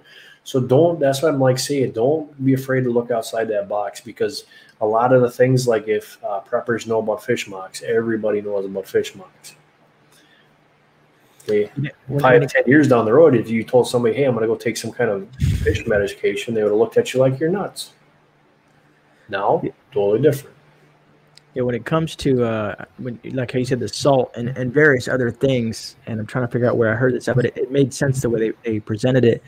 Is that the amount of, it comes to food or anything, is right now is the time to buy stuff. And this is what preppers do. What they should be doing is, stacking things to the rafters, is because the amount of energy, and you know this, Mark, because you grow food as well, the amount of energy and money and the cost that goes into growing, let's say, corn, how much easier it is to go to the store and buy it and stock it as a backup versus going through the whole process of growing it and doing all that work, the energy that takes to grow that work versus the energy and the cost of going to the store and buying it. Well, I go like in the wintertime. I grow my own onions. I love my onions, but I can go up to the local farmer's market and get a 20-pound bag of onions for $7, of big onions the size of that, they just picked off the field, and they'll last me throughout the winter. I can't beat that. I can't, because by the time I plant them, water them, weed them, I have the time invested. I can't beat that. I'd be foolish. Yeah, agreed. And that's, like I said, is while we are still available to buy these products at these prices, that's what I think people should do is get an opportunity to stack that stuff. The other thing that you're talking about the other day about your phone, your new phone. The other day I went to go get this flooring that we ordered, and we're going to 2 towns over, so it's about an hour and a half away that I had to travel. And let me tell you, Mr. Google knew exact location of where my phone was in the truck at all times. It actually had a better map of where I was than what my GPS and my MapQuest or whatever I have in the truck, because I have the whole thing in my truck. Unbelievable how them phones know exactly where you are. So long story short is that if you guys do watch what's happening in China, watch what's happening in Russia, all these other places, besides China, but Russia, Germany, all these other places are telling their people, hey, you need to be prepared. You need to have at least 6 to 7 months food supply. And then they came out later and said, hey, you need to have at least a year's of food supply set aside. Why is in our country? I think last 6 months or 7 months ago, I first time I ever heard that FEMA put out a statement saying it would be a good idea to have 3 months. So why is every other country so much farther ahead than we are? I think there's a deeper rabbit hole for that one. And to touch on what Kaylin Strange, she says, Kaylin Strange says, in some of my vids, I've reminded viewers that if you are getting extra SNAP benefits, use that to stock up on non-perishable foods. And Kaylin, I wanted to know, I didn't know if you know this, Kaylin, but I learned for folks, and I've been talking to folks that get SNAP benefits, that you can actually buy stuff on Amazon with your SNAP benefits card, including stuff like Augustin's Farm and freeze-dried foods, which I had no clue that you could. But I just learned that as recently in the last month, and I've been letting folks know that they may not have the money to buy certain stuff, that they have that option to go to Amazon. And some people hate Amazon, and I agree. Jeff Bezos is probably not the nicest person, or whoever the hell, whatever you want to look at him as. But right now that the convenience is there, and to use that convenience right now is a good idea, because that convenience may not be there one day. So, Nomad, here's a little scenario for you. Wisconsin had the grant so that if you wanted to go solar, they were going to give you a grant to put solar panels on your house and everything else like that. So I called a place out of California. It's supposed to be one of the best places for solar energy, for green energy. And it happened that they're supposed to fly out here 2 days prior, so they called up and it said everything's still set up and good to go. And I asked a question. I said, what do you do with your solar panels when you haven't had sun for the last 5 days? And he said, that ain't going to work very well. I said, it's windy in our environment. He said, oh, turbines are the way to go. I said, how are you going to work a turbine at 40 below? That ain't going to work very well. And you saw it happen in Texas. So they knew that this was going to happen. Not saying that solar is a bad thing. It's a great backup plan, 100%. But I truly, I seen a comment in here, a couple, back to the basics, and that's it. It's a candlelight. Guess what? In the old days, they worked when the sun was up. When it was dark, they went to bed.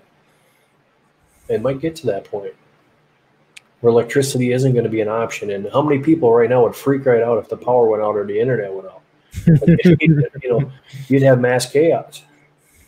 I say that to my daughter all the time, and she freaks out. But it goes to say, back to what you said early on, and when we first started this live stream, is having backup after backup after backup. If you have solar, maybe you want to explore some wind. Just have different forms of creating some sort of power. Here in Florida, luckily we get a shit ton of sun, more than we probably want. But yeah, that's nice. But places like, what is it, Oregon, where it's always, or Washington State, where it's always cloudy and stuff like that, it's probably not the best option. Or raining and cold, yeah. So yeah, and I don't know how you guys. I know when I lived in Michigan, which is not super far from where you are, I remember during the wintertime, it was just always dark and gloomy and cloudy. So. And the tech is getting better, in regards to still some of the solar panels and stuff like that. But like you said, it's best to always have a backup. Well, that's what I'm wondering about these green cars. Okay. First off, I know that electric is instant power. Okay, I get that. How is that battery? Because I've had batteries out in that environment when it's 40 below, and I have them fully charged, and I take them out and I put them in a camera, and they instantly go down to a half. What is that kind of battery like in a car going to happen out here? And now I got to drive 45 minutes to work.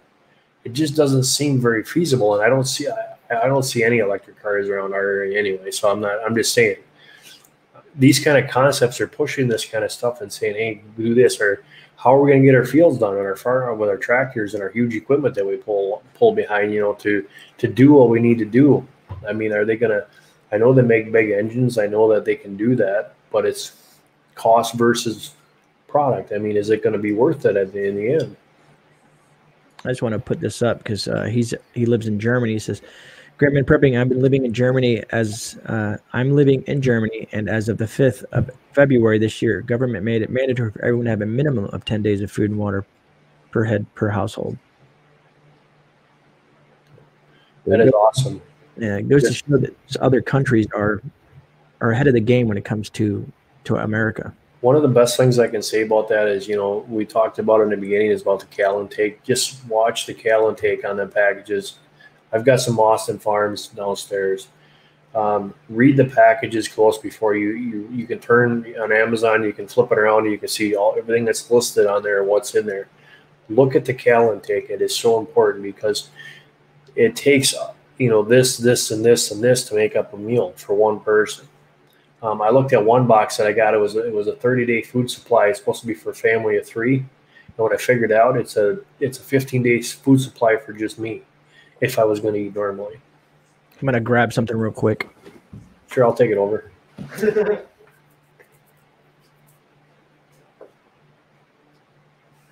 Yeah, or sure, it's funny. I'm not cutting on solar or green or anything like that, but all this stuff is done in a warm environment. If they turn around and say everybody's going to be doing it, it might be a little bit interesting. What do you got in that box? Marie's? Yeah, that's what made me start thinking. Oh, them suck so bad. Yeah, I know, right? But these are, whoops, is that one upside down? But these are super nutrient dense, you know, and calorie dense is what I mean. So yep. They might not taste the best, but it's nice to have them. You know what I mean? Right. Make sure you carry the gum with you. Yeah, right. But yeah, this thing got weight to it. You guys don't know what the gum in the Mylar or the MREs are for. I'll wait a second and see if anybody in the chat knows what that gum's for.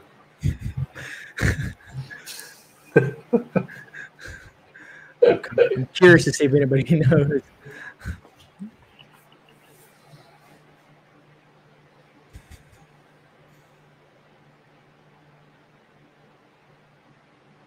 I don't think answering. Oh man. Should we answer it for him, man? Sure. It's a laxative. It's a laxative. The gum and MREs are a laxative. So don't give it to your kids, but yes, it is made because they will plug you up tighter and drum. So if you have MREs in your stash, make sure that if you're eating them, that you have that gum with you. Oh, most people don't know. They're like, yeah, you're full of it. Nope, I'm not. Chew on it, see what happens. Yeah, you talk to any other military guy that had to spend some time in the woods there out in the field and had to eat a few of them for a week straight, and they'll tell you in a hurry. Sparky's run. He's like, yum. Yeah, Patty Bob.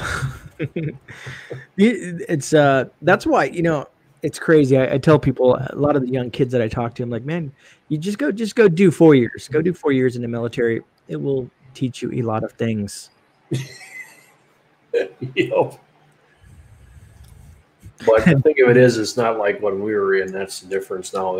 It's changed, huge, dramatic change.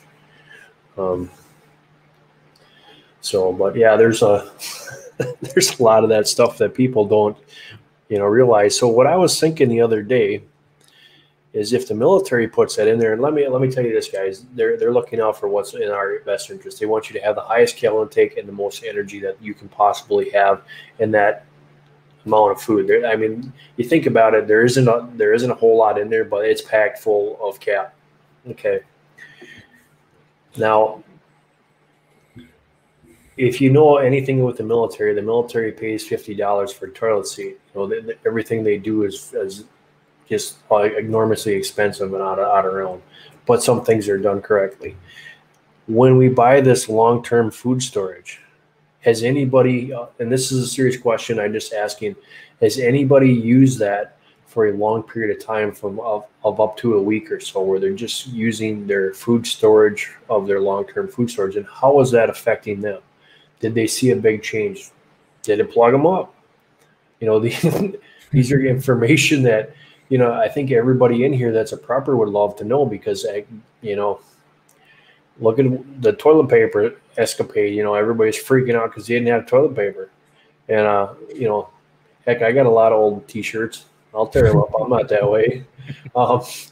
But if you think about this, if you sit here and you're pounding down this long-term food storage and you sit here, what if that happens? I mean, the military thought about it, so they put laxative in the MREs. Is that a good prep to have in your stuff? Because let me tell you, that'd be a really uncomfortable thing, is if you're plugged up out there. Yeah, for sure. I watched a season of Naked and Afraid, where it was like the Naked and Afraid extra. I don't know, where they had a whole bunch of people and someone got pulled because they got so plugged up. They got pulled from that show. But anyways, I see Lady Cascott. She says, "How do you prepare for 30 years?" Well, learn gardening. There's a lot. I mean, 30 years is a long time, but you're going to have to learn to grow your own food and survive that way. Fishing, hunting, gardening, because you could stack food, and you can stack a lot of food, but it's not going to last you 30 years unless you have a warehouse of food somewhere.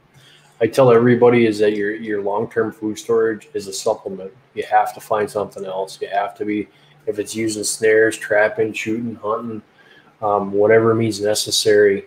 That's why your location is so important. You want to make sure that you have some kind of other food source. You have a water supply, all of those things in that area for that second place. If it's not at your first place, at least have it at second place.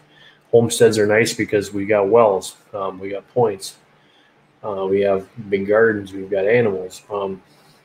So those are the things you got to think about. Is that's just a secondary. Like, if I was going to physically live off a long-term food supply, I'd make sure that I was out hunting a deer so I could have my meat and I could add that to it. Greens, I'd be growing greens. I'd be going to find stuff like that. My seed bank would be up and running.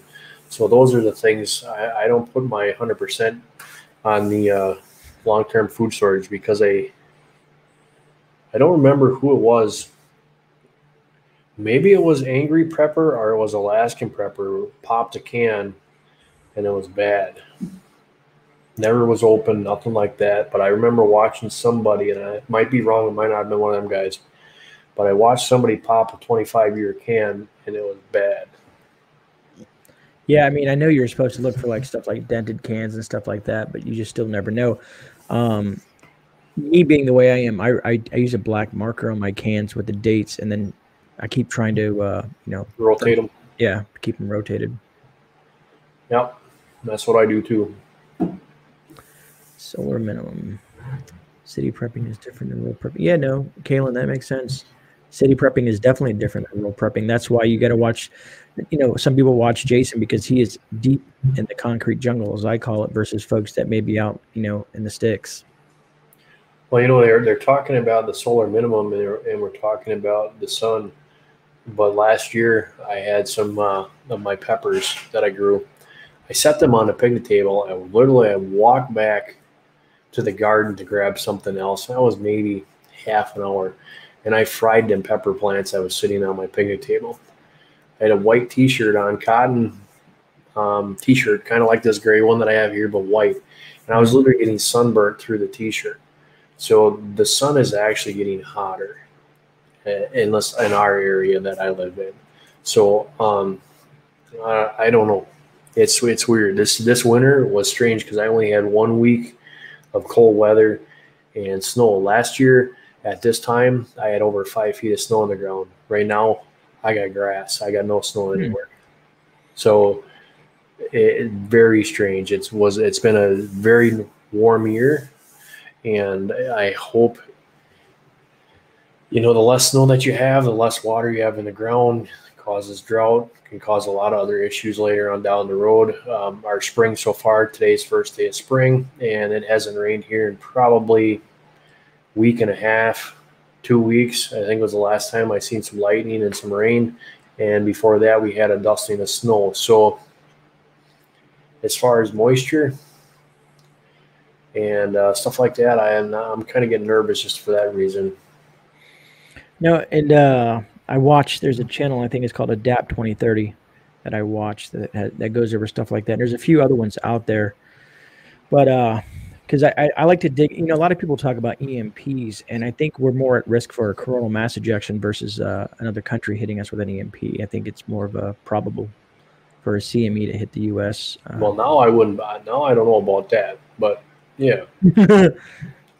I mean, I just know that, okay, so from my understanding, from the research that I've done, our power grid itself, if our power grid does get damaged, it would take 2 to 3 years minimum to bring it back up. It takes the big transformers. They're not even made. They don't have backups, so they have to be rebuilt. And I've heard anywhere from 6 to 8 months to build one. You know, you would assume that our country would be a prepper, a government would be prepping it and stockpile stuff like that. So, you know, and that's the stuff that blows my mind, is because supposedly there's some kind of garment that you can put on the wire, a rubber boot or something, and you can ground it to the ground, and it would take care of this problem, because everybody knows, including the U.S., that our electrical grid is fragile. It is outdated. It is far, far worse than that. I mean, this is somebody I was listening to the other day. You put it up against a third world country. Obviously, we're better than a third world country, but our grid is weak, and at any time it's very vulnerable. And you'd think that they would do something to do that or change that, you know. But no. Yeah, Kaylin, that's the name of it. Suspicious Observers. That's another one I've watched as well. I like listening to Marf. Like, I'll go to bed, Marfugal News. Mm-hmm. I'll go to bed and I'll listen to him, and it's like, some days I can sit there and I have no problems, but then somebody will get on there and they'll be talking, and I'm just like, what planet you come from? You know, it's funny to say that every year, even right now as we speak, here in Florida, they're gearing up for hurricane season. They start trimming back all the trees. They start putting new lines up. They're doing all this stuff. You see trucks all over the place gearing up for this. And I always wonder if they have some sort of premonition of what's coming. You know what I mean? Because this year has been very strange with the weather, being the fires out west, the Texas freeze, the derecho up there, and also like what was it, George, tornadoes recently that ripped through a couple spots. But that being said, you know, it's makes me curious to see how this because we here in Florida, I know the Panhandle's gotten touched a couple of times, but there's been nothing major. Since I can remember, there's been some close calls, but 2004, I think it was, is when we got hit. We got hit by 5 of them. Me directly, I only got 3 out of the 5, but still, that was a interesting year for Florida. And did your preps come in handy? Walmart at that time, that's pretty much what got me into prepping, because I was caught off guard. I was very intuitive, because to run power in my house, like growing up in Florida, learning about hurricanes and watching what my parents did, one thing I did do is always gas up my vehicle. So I had this inverter in my car. So I run my car, I ran the inverter and ran cords from that into the house to run a few fans, because after a hurricane leaves, that high pressure pushes in and it gets nasty, sticky, and hot. And if you've ever been in Florida, I don't know if you've ever been down south or not, the humidity is disgusting. And so I saw that, and in my head that's when I started researching and diving into prepping, is back in like that 2004 era. That's kind of got me on this path of where I'm at now. Mine was I was a homesteader. I lived here for a year, and we were putting stuff away, and they had some they called them straight line winds. To me, it was a tornado. Snapped up a bunch of pine trees up north, and Minocqua, Rhinelander up in that way. It clear cut everything. I mean, it took I think it was a 1.5 mile swath just through the whole thing, and there's people up there for like 3-4 weeks without power. We were out here for 3 days, and I was having a party. It was the best time I ever had. I'm out here cooking eggs and bacon on the grill, and my buddies are like freaking out, and they're text message, "Hey, I don't have any power. I don't have any power." I'm like, well, sucks to be you, don't it? And I'm showing them pictures of me cooking on the grill and stuff. But what I did find out is that I was short with some stuff. Number one was my animals. I mean, we had more than enough water for our dogs and the cat and ourselves. But then when you get into the livestock, you actually get to see how much the cow and the chickens and everything else they start to consume, and the feed. You start to worry about that kind of stuff. So it really got me to the thinking process. Yeah, I had one of the biggest preps I put in is I put a 3,500 gallon pool in the backyard. I figured, hey, best thing around, big old thing to hold water. But you really learn the things that I was short on, and it was a very good learning process. And what I tell a lot of people is, if you really want to push it and you really want to see what you're made out of, go down there and flip the switch and spend a weekend that way. Without the phone, without the power, without the lights, and see what your stuff is made of. Do you have ways of cooking? Do you have other alternatives? And let me tell you, if you're sitting in the city and you fire up the Weber and your neighbor smells that and he's hungry and he don't have a Weber, where do you think he's going? So now you got the whole neighborhood coming over and eating your food because you're cooking on the grill. They weren't prepared. Those are the things that you got to think about, is that how can you get away from that? Because let me tell you, we say now, I can say, I'm not going to do nothing. But when that poor guy comes over there with a 3-year-old little girl and his son coming over there and say, we're hungry, we have nothing to eat, anybody in this room is going to give him some food. We are human. So you got to think about that kind of stuff. Is you're not only preparing for yourself if you got livestock, but you're always going to have some kind of family member, neighbor, your crazy brother that said you're foolish for doing whatever. Somebody that you care about and love is going to come over and say, okay, now I need your help. Are you going to push them out and say, get away from me? We want to, but are we going to? I'm sitting here trying to catch up on chat. Deplorable Prepper, Suspicious Observer is a YouTube channel. They dive into some of the weather phenomenon and stuff like that. Stuff that has to do with the sun and some other interesting information. And where was it at? And Kaylin, yes, the derecho was like a Cat 4 hurricane. I watched videos of that that people had recorded with their security cams, which was pretty intense. There's another one, what the heck was it, 2020? Adapt 2030? Yeah, Adapt 2030. Yeah. There's another one, and there's the Ice Age Farmer, too. There's another one. Yeah, Christian has really good information, especially when it comes to the food side of things. Yeah, there's so many things that we can sit here and we can talk about, and you can talk for hours. But one of the things that I was asking myself and digging deep, that's a big thing, is turning away somebody else. You can always prepare for what's in front of you, but you never know what's coming on the other side. So those are the other things you got to prepare for. Agreed. Because I know I could tell somebody I can go fly a kite, but if I see a little girl or a little boy, I can't do that. You say, come here, let's get you something to eat. It's rough when it comes to children, you know what I mean? Mm-hmm. And, I forget, I think I did something with Joss at Prepping Outside the Box where he said, if you saw something with a kid or something like that, what would you do? And it's rough because all the stories you've heard about, I don't know, people that were deployed over there in Iraq and stuff like that, where they use children to kind of lure folks in, which is but it could happen here too. In a nasty scenario, people may use children as a ploy. Absolutely. Look at the Korean War. You got that stuff history repeats itself. That's what I always tell myself. History repeats itself. So, hand to hand, the Green Berets were built for doing that. That stuff can come back and it could get pretty nasty. And those are the things that we need to be thinking about on a constant basis of how can we defend against something like that. Appreciate that, North Shore, for the vote of confidence. He's always great, Sean. What do you mean?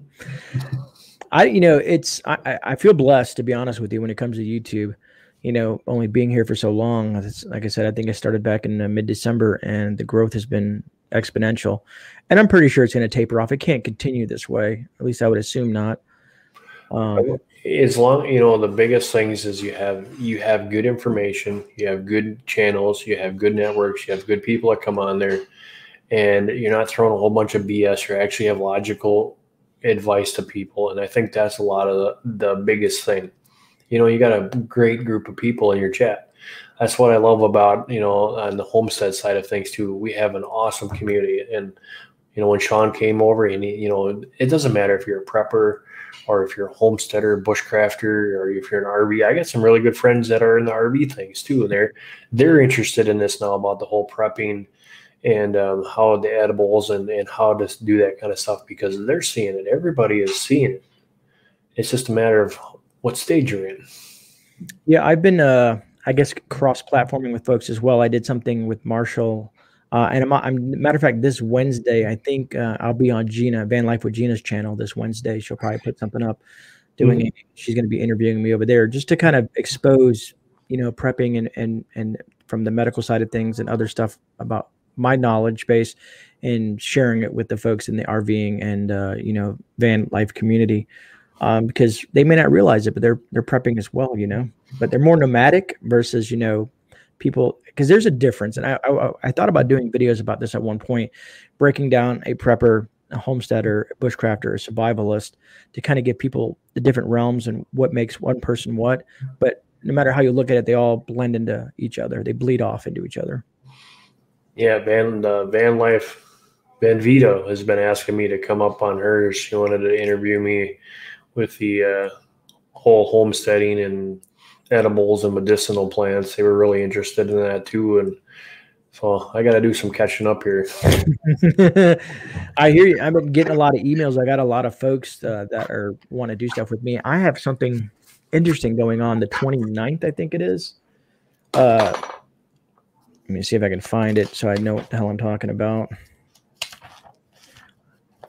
Where is it at? I probably didn't even write it down, knowing me.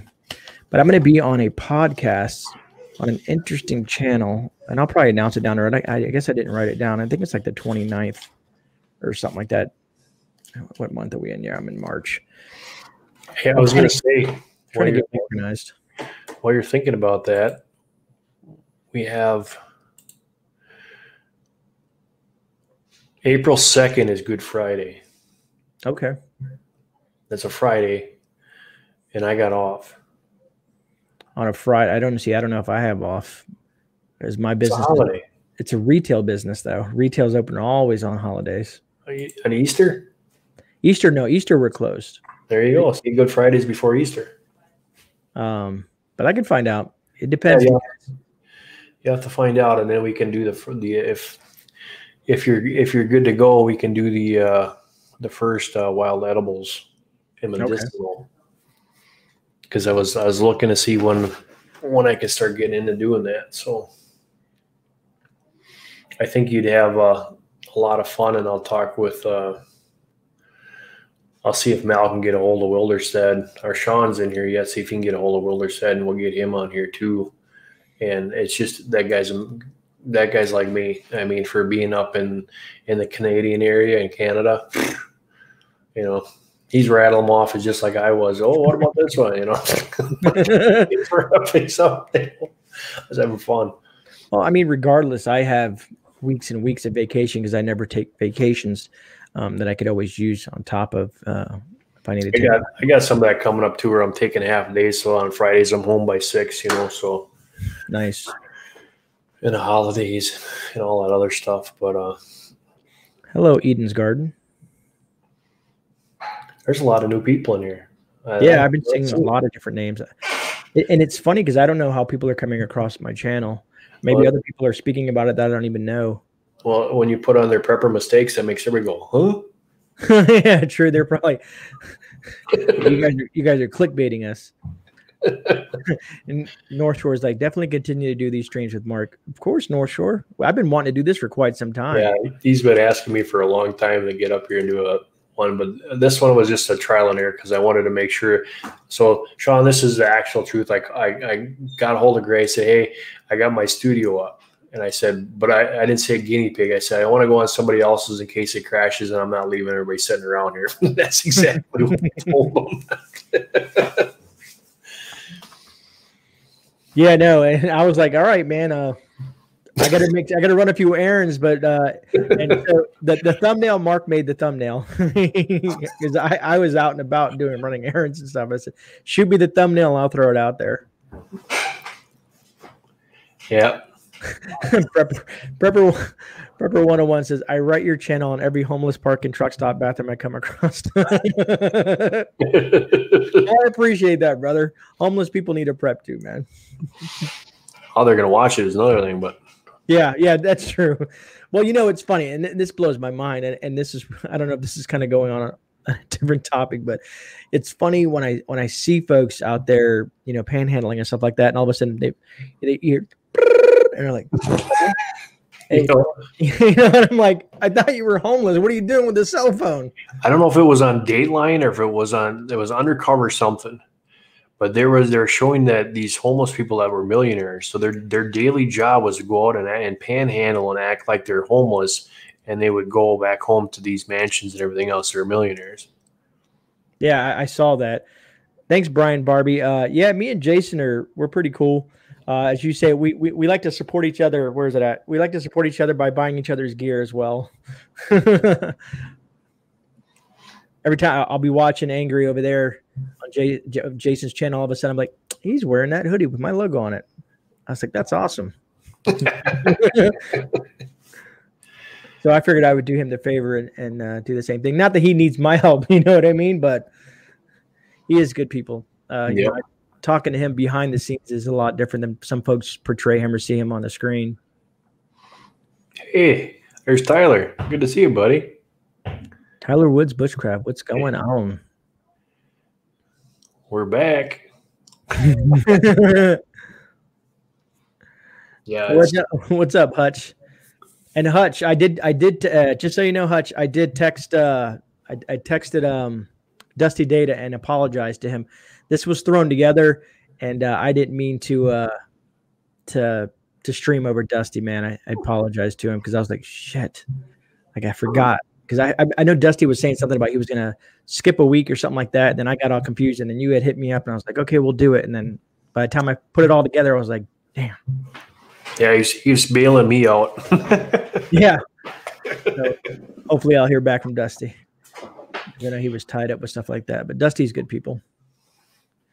I'll have to rewatch his Prepperty because it's always fun to watch. I learn something every time I watch that show. I think the last time I talked to you, he was, I don't know if he was, I think he jumped on with us, and he's like, yeah, you got to come over there and do that. And I was always going to, and then I tore everything down. And so now that everything's back up and running, though, it should be a lot easier to do things. I gotta do like you do. I gotta go find a notepad, start writing stuff down.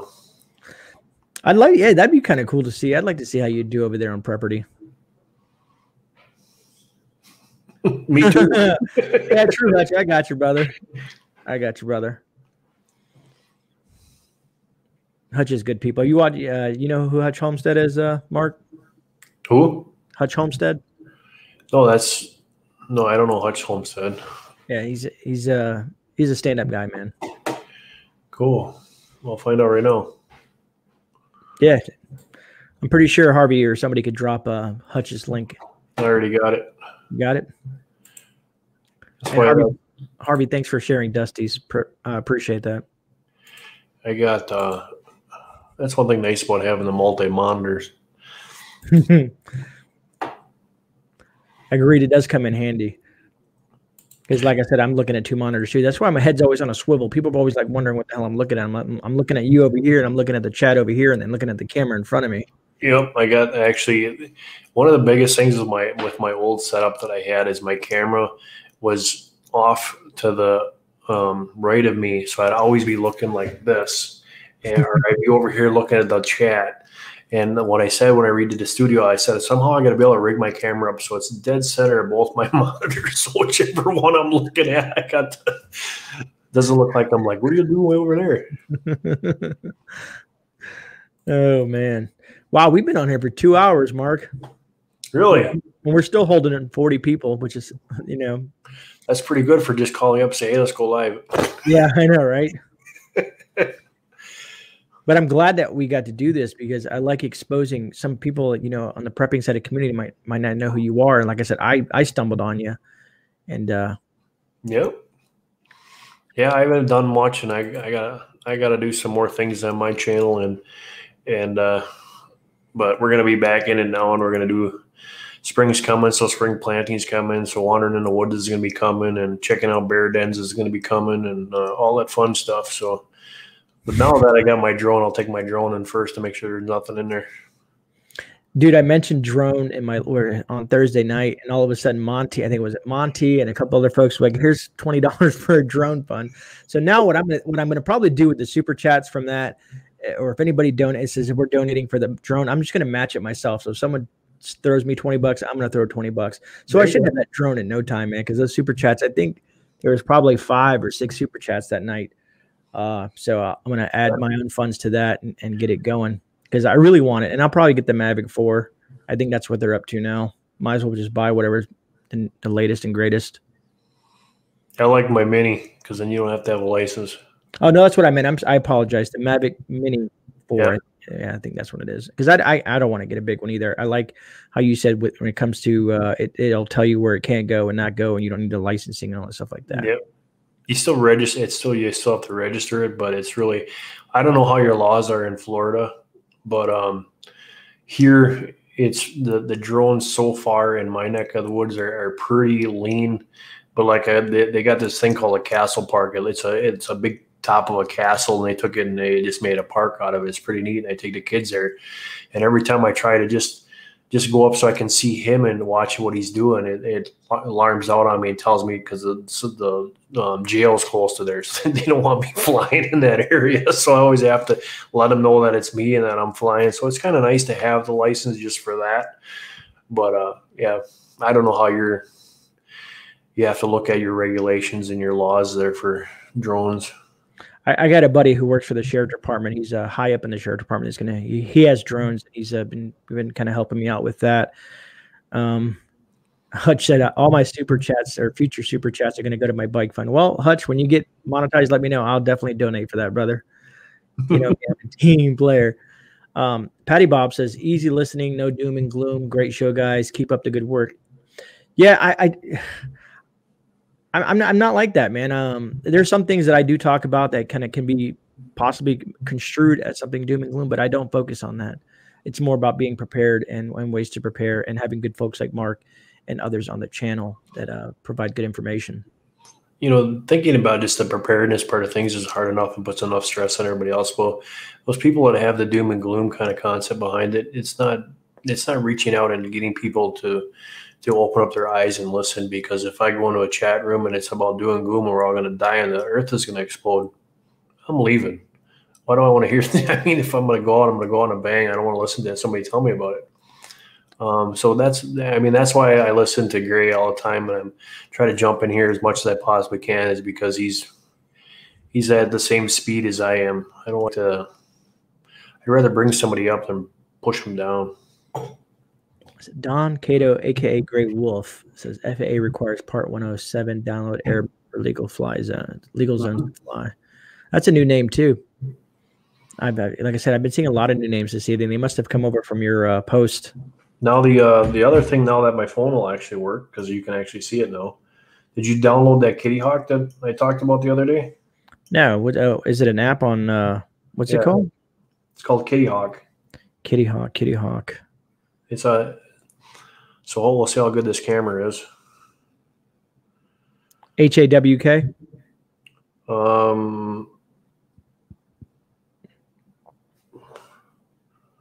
me see here. Oh, okay. I found it. Kitty Hawk for GGI and UAV drones. Yeah. So here, if you look at the map, this is what. Let's see if I can get it. Oh, come on! Now my phone's doing the same thing yours was doing the other day. Come on. Oh, there it went. Oh, come on. Oh, come on. Anyway, it tells you. Well, obviously, I'm not plugged in right now, but it'll tell me my flight deck, which right now I'm not doing anything. It tells me my map and my airspace running. Tells me my wind speed, gust is 30 miles an hour. Visibility is 10 miles. Humidity is 52. So this is an awesome website, and it's free.